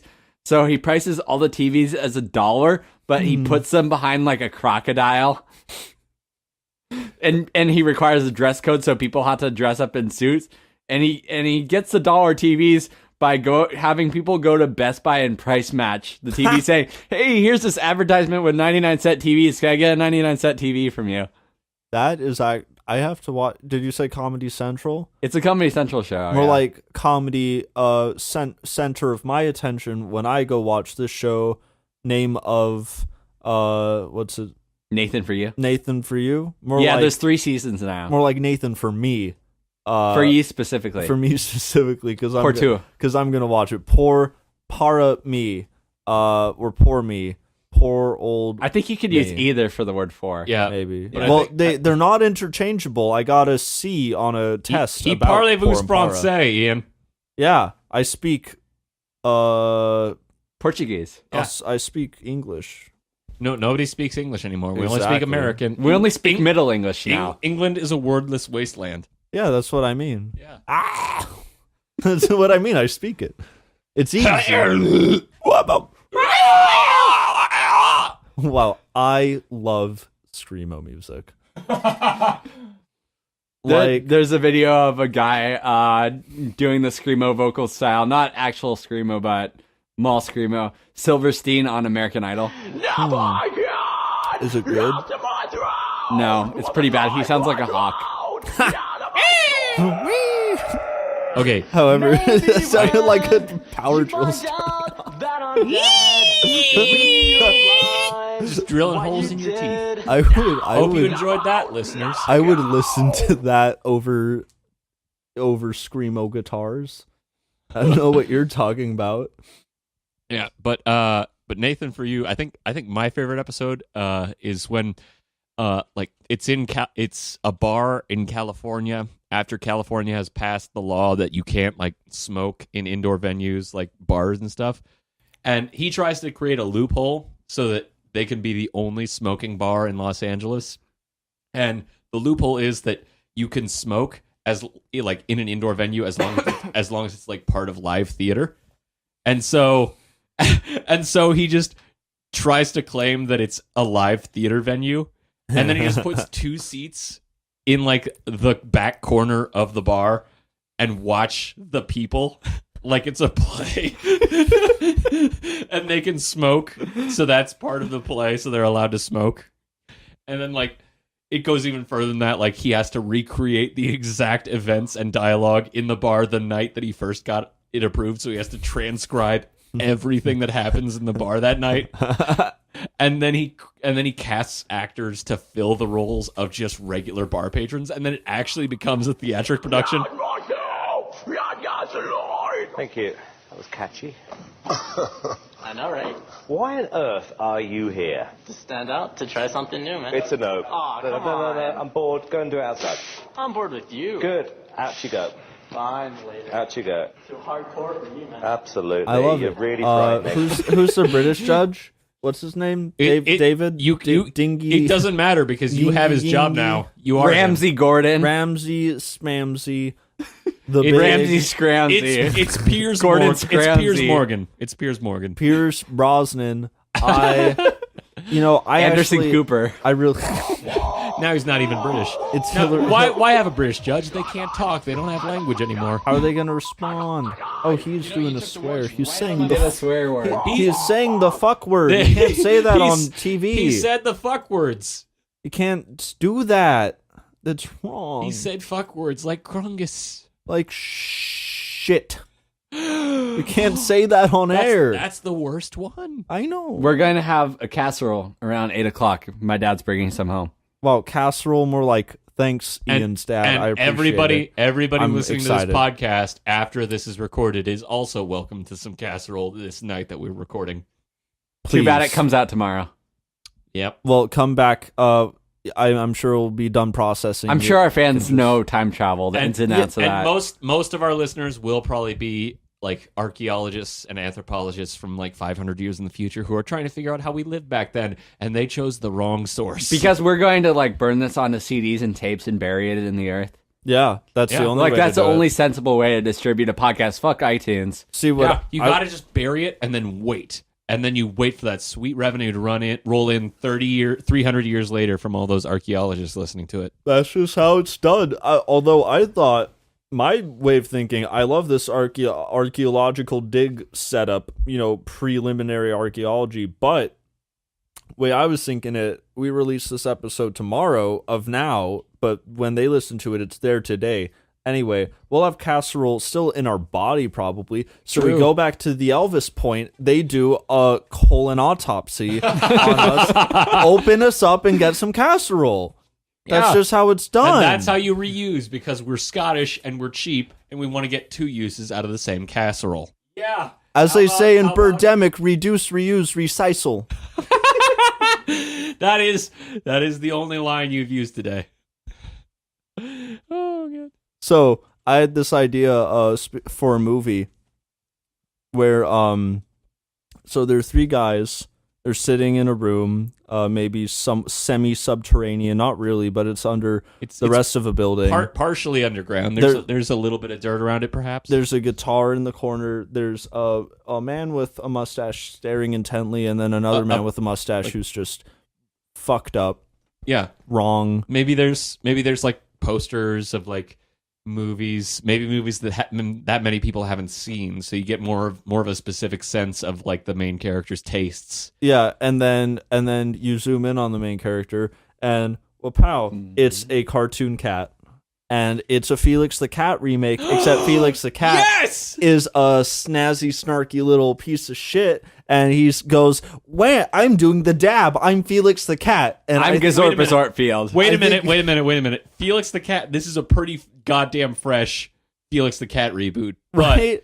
But I'm gonna knock it up one notch. Okay, Fritz the Cat. Hard R, maybe even NC-17. Just go balls to the wall. Fritz the Cat reboot. Well, see, Fritz the Cat isn't family friendly. Exactly. Hard R, NC-17. So we got to tone it down. Because we got to tone it down from Fritz to Felix? Yeah. All right. Because listen to me. All right. It's Felix the Cat. It'll be rated PG. So it'll be a little edgy for the kids. Just a little edgy for the kids. A little edgy for the kids. It's like when Disney movies make the masturbation jokes and only the adults get it, but like three or four more of those than Disney usually lets slide. Exactly, because it's Felix the Cat going. It's a little more cheeky. I'm Felix the Cat. I'm doing a dab. You can't see it, but he just dabbed, and Felix the Cat is gonna dab. And Felix the Cat says, "I am Felix the Cat. Watch me do the Harlem Shake. I am Felix the Cat. Watch me do the Ice Bucket Challenge." Brought to you by Ajit Pai. Yeah, it's Felix the Cat, and he says at the very end of the movie, after the plot has resolved, he looks at the camera and says, "Hey kids, net neutrality is a false god. Embrace Ajit Pai as your god and master." And let's just be real here. Illumination Studios, the people behind Despicable Me. Oh, the Minims. Maybe we throw a couple minions in there to hang out with Felix the Cat. A Harlem Shake really doesn't work. A Harlem Shake video really doesn't work unless there's a bunch of people in it. So it's Felix the Cat.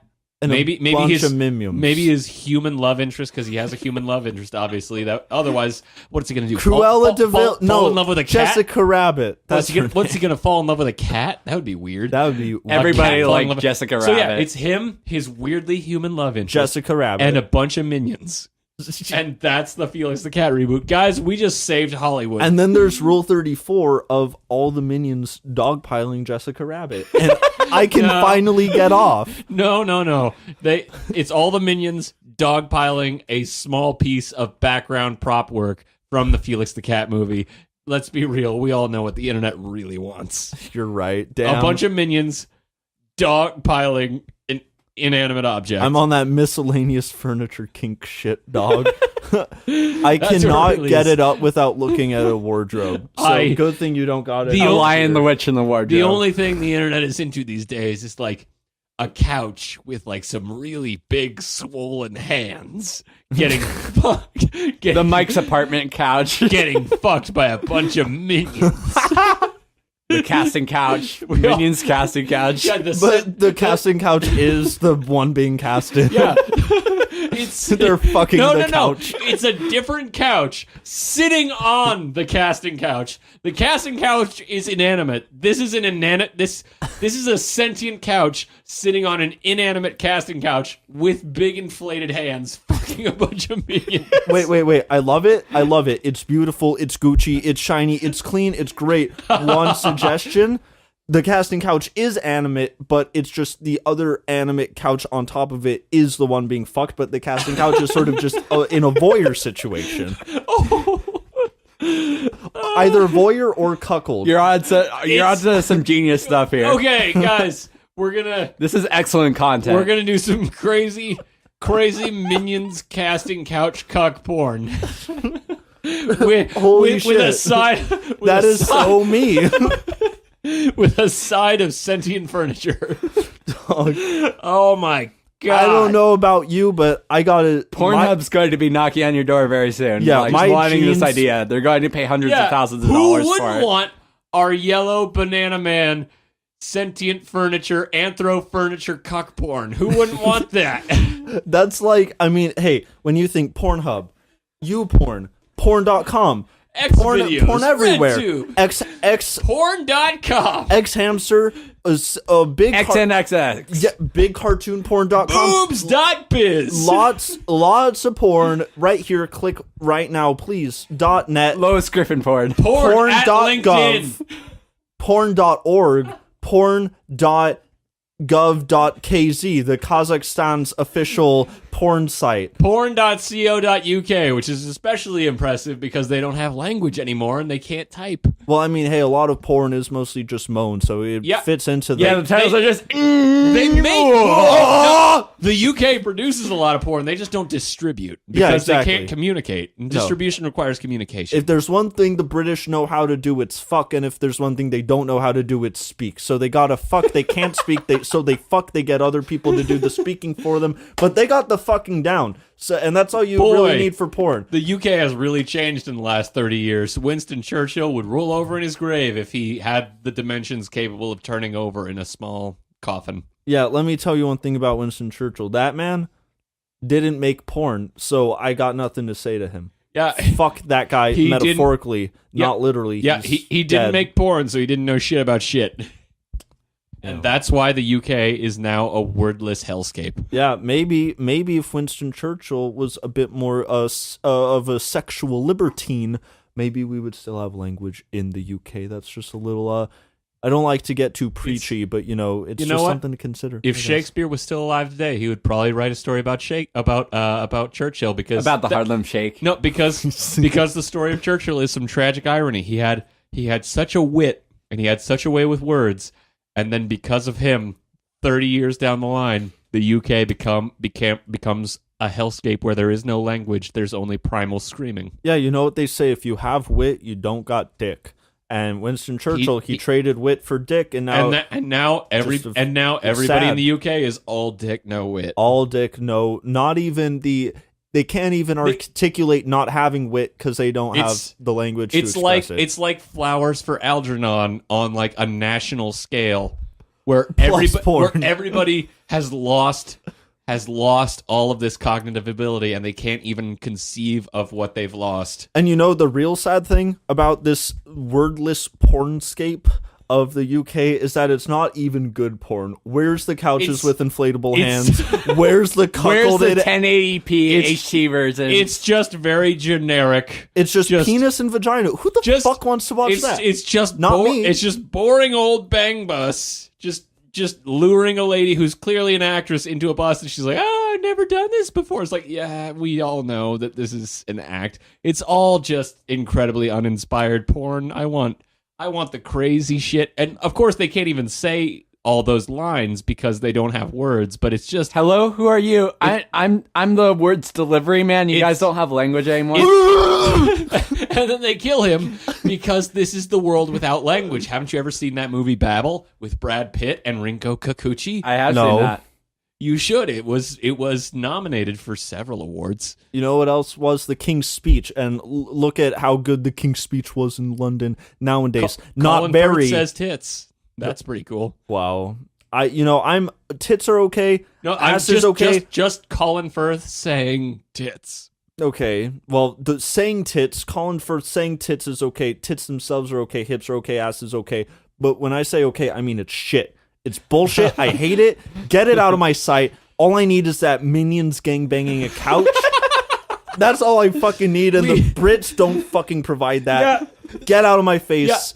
Yeah. Fuck Limeys. Because they can't... Yeah, Amen. Bless the God. The Limeys... We praise. The Limeys can't communicate... The flag. They can't communicate ideas anymore, which means they really can't imagine it. So it's very unimaginative. It's it's just P's and V's. Yeah. There's nothing more to it. It's so unimaginative. I can only watch that so many times before I get bored, by which I mean Ted Cruz gets bored. It's gender normative. It's explicitly patriarchal. It's very heteronormative. And it's heteronormative. And where are the minions? So Where- I think on those Where four are issues, the minions on those and the sentient cucked couches with inflatable All the hands? Generation Z kids are asking about the minions in their porn. for real, Give me minions porn. exactly. Like I'm over here saying, with my limp dick in my hand, I'm saying, okay, this is all okay, but where's the yellow micro peni sliding into the space in between cushions? That's where you got it wrong. The minions don't have micro peni.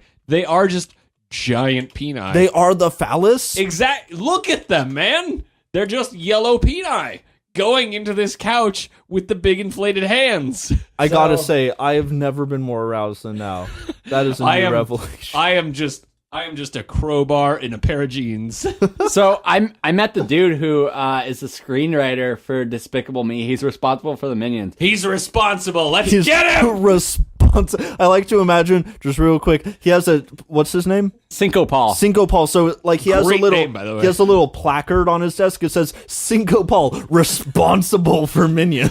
I want to take it down, but by law I have to have it up. I have to let. He's on a registry. I have to take. The only time I get to take it down is when I'm going on dates, and I have to take it with me and have it when I meet the girl, so that she knows I'm the one responsible for minions. So he's a Mormon. I didn't realize this when I met him. He spoke at my high school career day saying like how you could become a screenwriter. He also wrote the Bubble Boy movie, the 2000s version, not the one with Sean. Wait a minute, the one with Jake Gyllenhaal? Yeah, he wrote that one. And he had like some unsuccessful screenplays too. He says like a lot of the time screenwriters will like they'll sell scripts to studios that won't be developed. Like studios just buy more scripts than they need. Spec scripts. He looks like they he's just buy them always to have them. disappointed. Yeah, studios are script hoarders. They buy shit they don't need and then just keep it stored somewhere, never planning to do anything with it, but just always wanting to have it.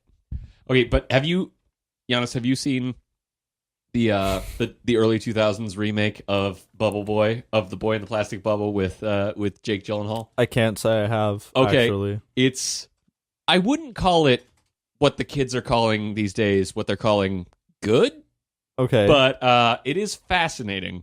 Okay. Specifically for one scene where, like, you know, it's a road trip movie as most wacky comedies in the early 2000s were, and he goes into a bar in like the South. There is no country real. There is no state really. It's just the South as pop culture has conceived it. And he's in this bubble. And he goes into this bar, and all these rednecks are staring at him, and then like they're weirded out by this Jake Gyllenhaal boy in the bubble, and so they ask what's wrong with him, and he says, "Oh, I was born without immunities. That's why he's in the bubble, to protect himself from all the stuff, because he doesn't have immunities." Right. But of course, rednecks, you know, they don't read books. They're going the way of the UK and getting rid of language, and so they don't know what immunities are, and so they just say, "Everybody run away! He's got immunities!"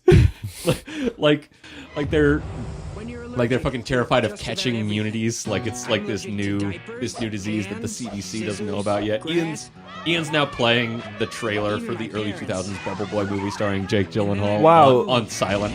Who's that cutie with the mullet? Is that Jim Carrey? I want to And he hug him. And he wants the love of a lady who I'm pretty sure got her ass grabbed by Harvey Weinstein and got blacklisted by Hollywood, so she never had a career. But Jim Carrey is the Bubble Boy? No, it's Jake Gyllenhaal. It is very much Jake Gyllenhaal, and there he is dying, getting hit by a bus. This is awesome! It's his first time out in the world. Well, who's that actress? She looks hot. That's so. Vern Troyer's in it. I too once loved another. You did? He also joins a cult, and there's a stereotype of an Indian guy, and also Danny Trejo, which means the movie's 25% better because it has Danny Trejo in it. You didn't get out of that bubble room. Was that Beetlejuice? There's Danny Trejo. Oh. Go for it. Machete. Oh, it's that guy. More stereotypes. That's always fun.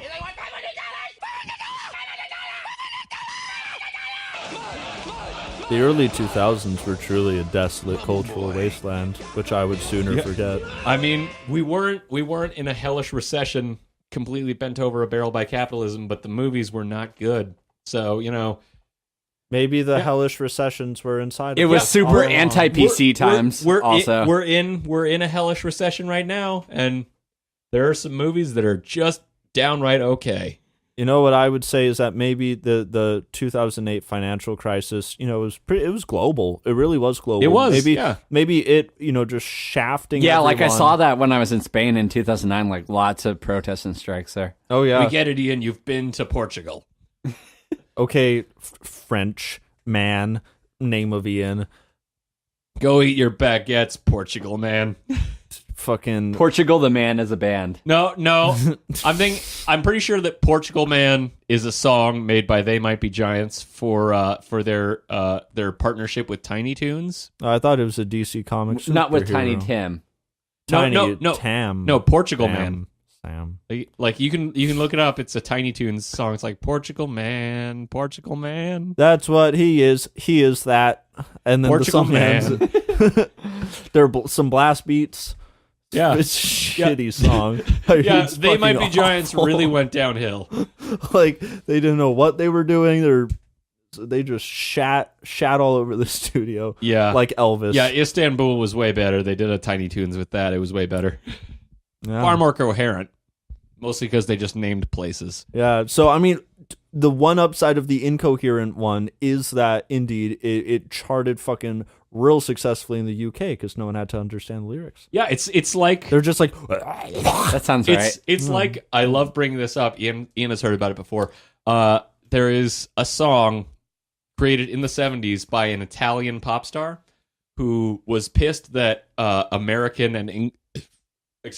and British songs in English were outranking his songs in the charts, even in Italy, where almost nobody spoke English. And so he decided, all right, I can just make a song that sounds vaguely like English in gibberish, and everybody will love it. And it became a huge hit, and it's called Prison Colonanza and Chuzol, and Ian's playing it right now because I love it, and it has 2 different music videos that are both insane, and I love it. It just has a killer bass riff.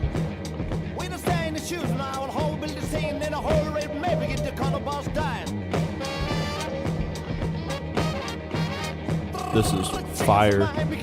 Have you heard this before? Yeah, but I haven't listened to it in a long time. This is almost as good as Lil Pump. Wait for the part in the music video where all of his students start polishing his dick. Oh? Yeah. Watch, for all of you at home, watch Prison Colonanza and Chuzol, and there's a part where in the version of the music video where he's a teacher, all the extras playing his students start polishing his dick. Hell yeah. There it is. Yeah. They're wiping it down. Wax on, wax off. I love the Karate Kid. Favorite 80s. The Karate Kid. Ian, I don't think our mics in your speakers are doing it justice, so please edit this actual song in so that people can hear how great it is. Okay, I will do that. But also edit some Last Days of Humanity gore noise over it. So it's like a mashup. Specifically after he requested it, so it has the pure song, and then that shit gets dropped on it.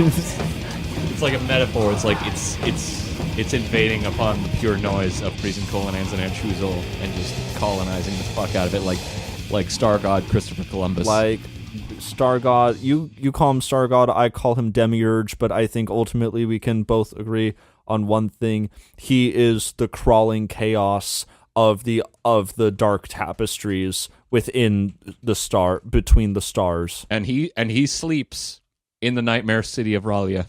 Yeah, waiting for us to awaken him, along with his brother Cthulhu. And the way we awaken him is by playing Spore a lot, which is why he hasn't been awakened lots yet. Of Spore, yeah.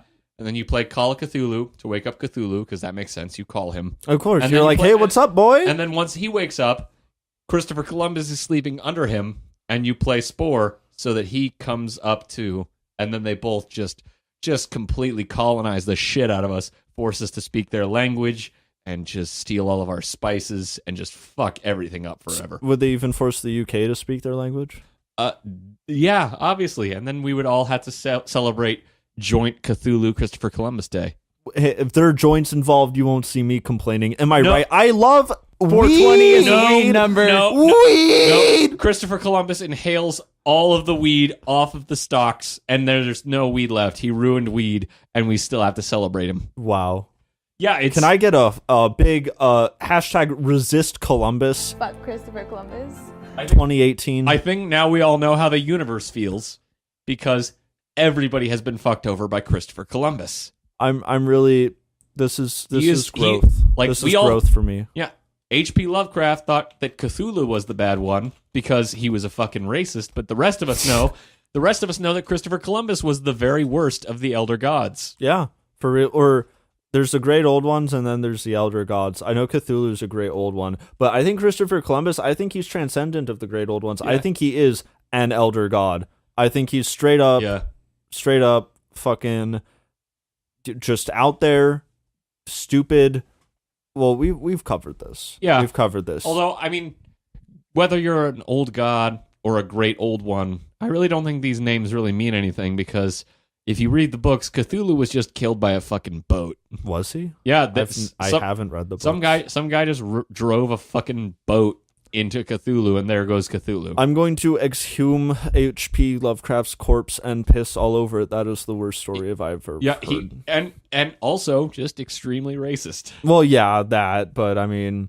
Just a racist dude who completely made an anticlimactic story, built him up so much, and then just killed him with a boat. What is this, The Little Mermaid? Ever read the Rats in the Walls by H.P. Lovecraft? No, but I have rats in my walls. I've read The Rats in the Walls. Yeah, and you know the name of the cat? Remember the name of the cat H.P. Lovecraft gave him that I can't say on this podcast? Oh, no. No, it was a while ago. It's N-word man. Oh!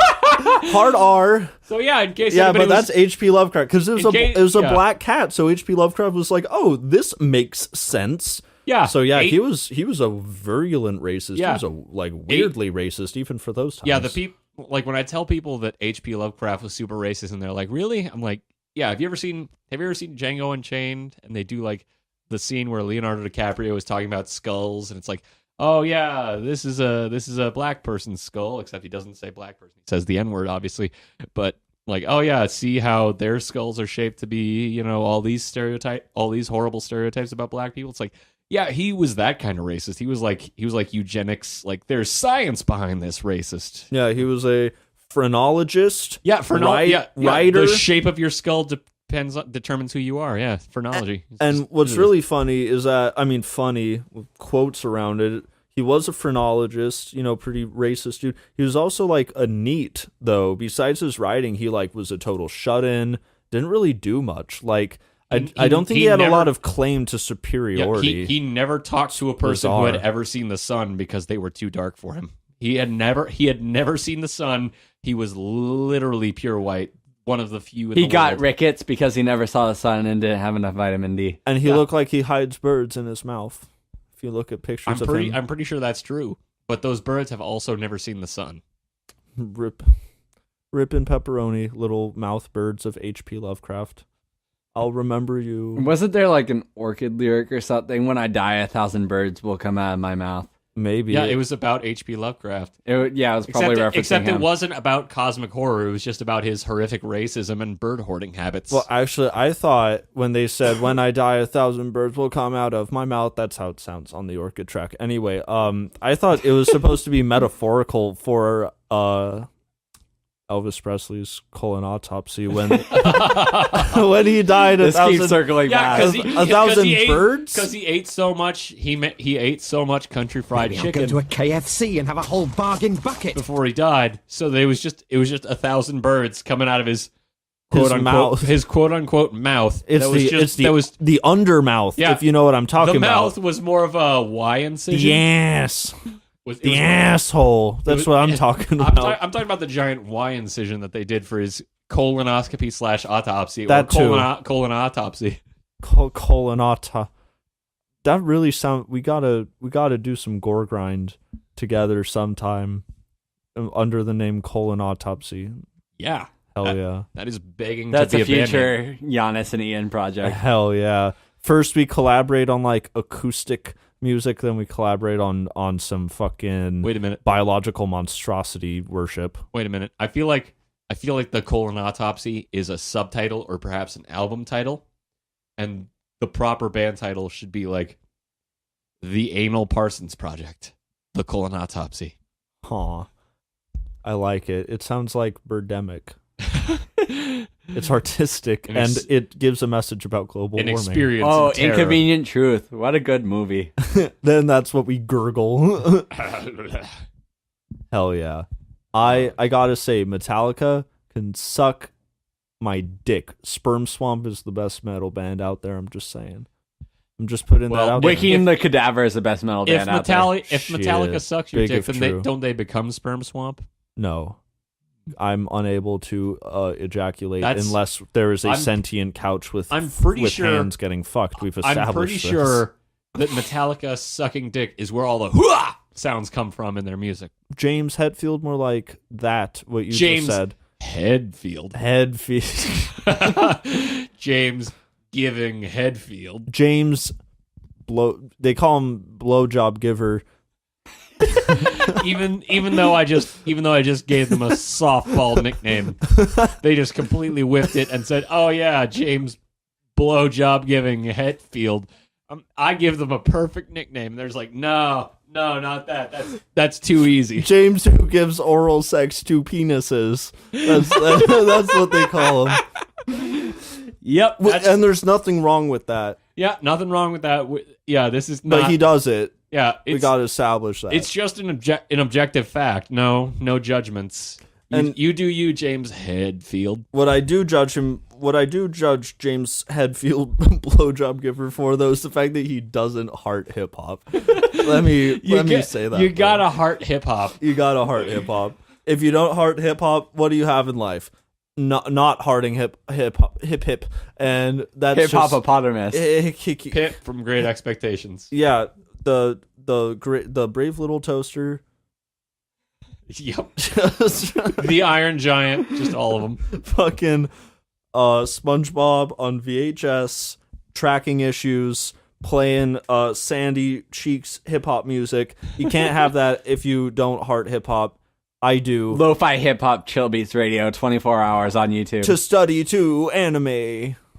I love anime. Diego Luna singing "Creep" by Radiohead in the movie The Book of Life. I'm a creep. That actually happens, by the way. That's what he says. Have you guys seen The Book of Life? Yes, I've seen it. I fucking love that movie. But like Coco just came out, and they're both movies, like animated movies about Dia de los Muertos, and it's like people are saying, "Oh, Coco is just a ripoff of The Book of Life," and I'm like, there's exactly two like big animated movies about Dia de los Muertos, so like there's enough room for both. Yeah, there's enough room for both, but also like, how many fucking Christmas movies are there, and how many of them are exactly the fucking same? Yeah. So judging Coco and The Book of Life, how many Tim Allen Christmas movies are the same? Exactly. There are exactly 4 movies of Tim Allen having a body horror transformation into Santa Claus. Point being, I have 2 points in this tirade. One is that there's room for both Book of Life and Coco, and I love both those movies, even though I've only seen one of them. I just support animation because I'm like that. And 2, if David Cronenberg had directed the Santa Claus, it would be the exact same fucking movie. I agree with you on the second point, but let me raise some contention on the first. Okay, so with the Dia de los Muertos movies, there being room for 2, let me tell you. There's skeletons, and there's the Day of the Dead, and that's too much similarities for me. That is all the overlap we can have. I mean, once you got skeletons and the Day of the Dead, whoa. I mean, I smell a lawsuit. And there's guitars and the color orange. I mean, I'm colorblind, so yeah, whichever one came first gets to kill the other. The chicken or the egg. I mean, Book of Life is the Book egg of Life, because it came out 3 years ago and then nobody saw it, which is just criminal. But you know what else is criminal? Murder. Christopher Columbus. Yeah. He murdered people. Yeah, he murdered people across the entire universe and took all their cosmic spices. Do you really think that cumin comes from Earth? Come on, man. It's like Stellaris. It comes from the planet Cum. No. Let's get our history From right. Cum-in. Let's get our history right. Where? When he stole cumin, he was slaughtering the native Klingons. He killed the Klingons, forced them to speak his language, and then stole cumin from them and brought it to Earth. We really don't understand just how far Christopher Columbus went in his crazy colonial tirade. Well, he went across the stars. I love Star Wars lore. Best movie. Ever seen The Last Jedi? I haven't.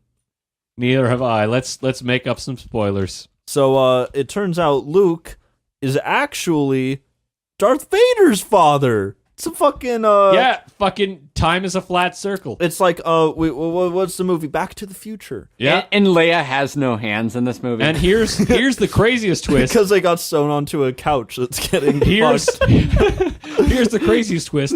Alderaan, actually Krypton. Superman is canon in Star Wars. I love DC. The Batman. The Batman. That's what he does. Why didn't the Green Lantern Corps stop Christopher Columbus? They could have, and they didn't. They were collaborators, like the Nazis and the Portuguese. we are making up a lot of history, and yet somehow it's all fitting together. I had a crazy idea earlier this year of making a false history book where there's a bunch of events that didn't happen. I asked... dude, I want to write that. I asked Iannis to be a part of that. Let's do it, man. Let's all three of us write that terrible terrible book. We can put it on Kindle Direct Publishing for free. Let's just maybe avoid talking about the Nazis, because, there's only so much fake history you can make up there without being outright terrible. Well, there's one Nobody chapter... steal this idea, but the chapter I want to write is The Philippine Conquest of Antarctica, 1882. Hell yeah. Hell, I remember that. I was there. It was glorious. Fucking glorious. Viva la Philippines. Dude, that happened 300 years ago. How old are you? 18. Oh, wait a minute. It was in Antarctica. Time goes slower at the poles. Bullets shot a hole in the ice around your feet. You fell in and got frozen like Captain America. Like Han Solo from Star Trek. Like Han Solo and Captain America from the DC movies. I love Dick comics movies. Dick Grayson? Yeah. Also known as Nightwing. Richard or Robin. They call him Richie. I'm just flashing my nerd dick now. You guys are fucking with me, and I'm just playing along. I'm playing right into it. They call him the big boy. Okay, Ian, the big Bob's Boy Burger. Ian, could you do me a favor and search Nightwing original costume on the internet? Can you look up Nightwing original costume minion couch gangbang? I'm sure that'll exist after this podcast, but you guys really need to see his original costume after. If you make it this far in the episode, comment Minion Gangbang. For those of you who aren't familiar with hashtag Minion Gangbang, Dick Grayson is the original Robin, from the 1940s. He later left as he became a big boy, and became Nightwing, his own superhero, and he wore this just terrible outfit in the 1980s when he first became Nightwing, and it's pretty great. We're eventually going to have to make this a video podcast so we could show everybody what we're talking about. Or just make this the cover image for this episode. I kind of want the bone hurting juice Winnie the Pooh as the cover. What if I do a drawing of Dick Grayson in his original 1980s Nightwing outfit, drinking bone-hurting juice and saying, oof, ooh, my bones. No, that's Minions gangbang him. That is why his bones hurt. This is a tall order. I'm going to have to charge you guys for a commission. Okay. You could just Photoshop the image. No. It has to be drawn. It demands a certain level of artistic integrity, and I believe I should just draw it from scratch. Yeah, like Sonichu with markers and crayons. Yes, like Sonichu. Ian, you know about Sonichu, right? No. What? Actually? You actually don't know? Sonichu? You don't know? Search it! Wait. Search it! You're not playing dumb? Dog. Trust me, he doesn't play dumb. I'm a Christorian. I am a verified Christorian. He has never convincingly pretended to not know something. He just genuinely doesn't know. Okay. Oh, so it's like a Sonic spinoff. Okay. It's not a spin-off. It's a Sonic Pikachu crossover.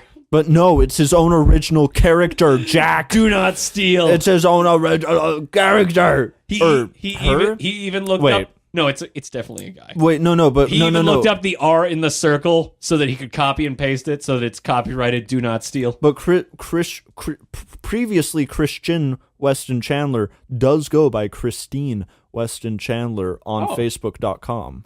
I'm not joking. I'm not joking here. Okay, I wouldn't joke about you- gender identity. You actually, you do you, creator of Sonichu. So I'm just sorry. gonna- I'm sorry. I jumped to conclusions. That was very gender normative of me, and I apologize. I'm just going to use the gender neutral they and call them CWC because I don't know what's All right. what. That is Zir. We will joke about Sonichu to the ends of the earth, but when it comes to its author, we do respect the correct pronouns and We try don't assume gender. We All right. try. Let's. I apologize. Fuck off. This Lo is my siento. podcast now. I'm Ian's brother now. Yeah, you supplanted me. You beat me in ritual combat with a batleth, and now by Klingon rite of passage, you are Ian's brother. At And least that's how it was. I'm the outcast. That's how it was in the old days before Christopher Columbus conquered the Klingons and stole their spice. Although once I travel the entire circumference of the Earth on foot and come back, I can rightfully reclaim my place as Ian's brother. We've developed a pretty rich lore around Christopher Columbus and the Klingons and the United Kingdom and the H.P. Minions Lovecraft casting couch. and Please. H.P. Lovecraft. It's a very all-encompassing lore, and I want to just go to like all three of us. This is all copyrighted now. All three of us. I want to just pile into a car, go to Hollywood, and just bust down doors, pitching this brand hot new cinematic universe to all the studios. I mean, Universal just failed with like their Universal Monsters Dark Universe cinematic universe thing. Like that just fell on its face with the Tom Cruise Mummy movie. So maybe we can go to Universal and you're like, hey, you want a hot new cinematic universe intellectual property? Well, we've got something for you. It involves H.P. Lovecraft. Ever heard of him? Cthulhu. That's big with the kids. It's got Christopher Columbus in space. That's he's a demiurge. Yeah, that's like a hot, like Columbus Day is a hotly contested issue, and like statues being torn down and stuff. That's modern. That's hip. That's in the pop culture mindset. Fresh. We've got Klingons. Star Trek is big. We've got the DC, I'm going to throw in the fracking. the fracking. That's another big issue. We've got the Mingings. The DC universe is in there. Warner Brothers isn't doing shit with that right now. We can just have it. Star Wars. We can just take that from Disney. We can just take Disney. We can just take it. Christopher Columbus is already in here, which means you can just take it. We're going to Christopher Columbus, Star Wars. Yeah, we're gonna do the Christopher Columbus thing and just take it. Just take it. And we've got Minions, so we can just bulldoze Illumination Studios. And we've got Casting Couch. We've got Casting Couch, so we can just steamroll Pornhub and X videos. We can just absorb all this stuff, all the stuff the kids are into. We can just put all of it into one cinematic universe. There's like at least 12 movies in here. And once we can absorb, and since we already stole all the assets from Disney, we can just take everything else. They just bought everything from Fox, so we also get The Simpsons. We get The Simpsons and Family Guy in there. We get Bob's Burgers in there. What's the bunny's We get name? Parks and Recreation. We can probably get Parks and Recreation from NBC. Is it Lola Bunny? What's her name? From Space Jam? Oh yeah, Lola Bunny from Space Jam. And we can get her yeah, too. We're hell already yeah. stealing shit from Warner Brothers with DC, so we can also steal the Looney Tunes from Warner Brothers. This is Universal, which owns NBC Universal, which owns NBC. So we can just take Parks and Rec. We can take the Patton Oswalt rant that sounds a lot like this. We can do anything. So what do you say, Universal Studios? Let's make it happen. Balls in your court. Let's own the movie theaters for the next 30 years. Your turn. Balls in your court, Marvel. Balls deep, if you ask me. Balls deep in your court, Marvel. You guys we're also taking Chris Evans. He's going to play Christopher Columbus. He's going to play Chris Columbus with a six-pack. Do you guys think this is a good point to end the podcast? I think if we go any further, we would just annihilate Hollywood. So we have to withhold some ideas for the future. I still generally like movies, and I want to see them keep getting made. So especially since Book of Life 2 just got greenlit. So That's good. So I want to see that get made, so we can't destroy Hollywood quite yet. So I think we have to cut it off here. Okay, I agree. I have to keep Hollywood intact. There's no game in it if you just fell it in one swoop. At least until Book of Life 2 and Avengers 30. Yeah. Oh. Yeah. Oh. Yeah, there it is. That's good tunes for the Juggalos. Oh, I forgot to mention Universal producers. There's also Juggalos. Hell yeah. And crust punk. It's really Juggalo sci-fi. This cinematic universe really just appeals to everyone. It has something for everybody. It's too big to fail. Like, it's also a bank. This movie franchise is also a bank, and it's too big to fail. Fuck the Fed. We're the new Fed. Ajit Pai is in it too. Ajit Pai is in this. He repealed net neutrality, so we can do whatever we want. A sunburned man at a baseball game. Now that your rad music is playing, I gotta say thank you for being on the podcast. Thank you for having me. It was a blast. You're welcome, and thank you for coming on. I also want to say that. I think we're all stranger people for this podcast, and we're all happier for it. Hell yeah. So thank you. And I think that's gonna do it for this episode of Oh Well, You Bastards. Goodbye. I'm Eric. Adios. Goodbye. On my soul, my soles of my feet are torn and ragged. Jagged teeth are gnashing at them. Pebbles in my shoes. I try to take them out. I fail. You see me glitching through time. You see me wringing my palms sweaty. You see me with your eyes, but you won't see me for long because I'm going to gouge them out. Dancing, dancing, dancing, dancing, oppa, oppa. Dancing, dancing, dancing, dancing, dancing, dancing, dancing, dancing, oppa, oppa. Celebratory dance, masturbatory dance, celebratory dance, masturbatory dance, nursery story dance, or dance, store dance. I am in the market.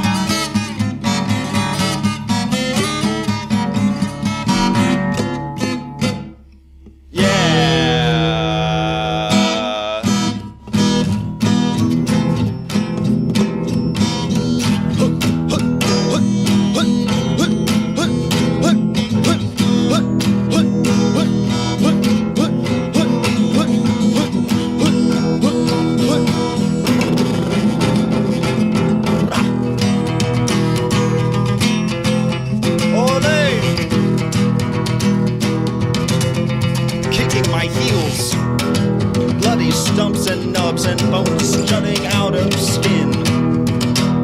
My forearms are not recognizable as such.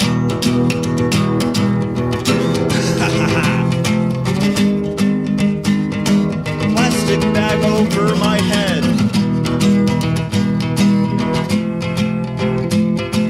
Inhale until I'm dead. Do you see my back bloodied and scarred?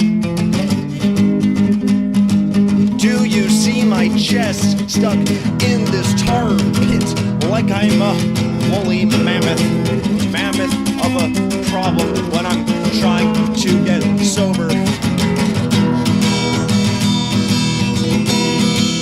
It's all over. I feel it. Behind my ear, cut into my fears.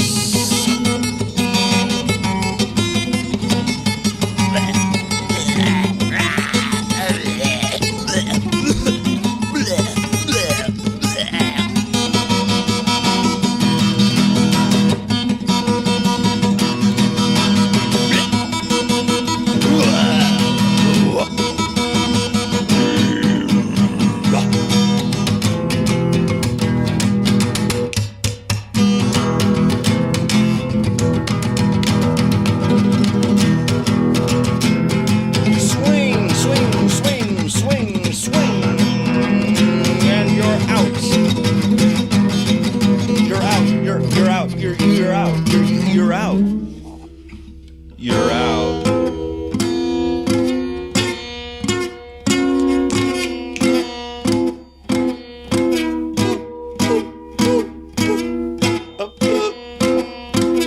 The blood is streaming down my forehead. The blood is streaming down my forehead and into my eyes.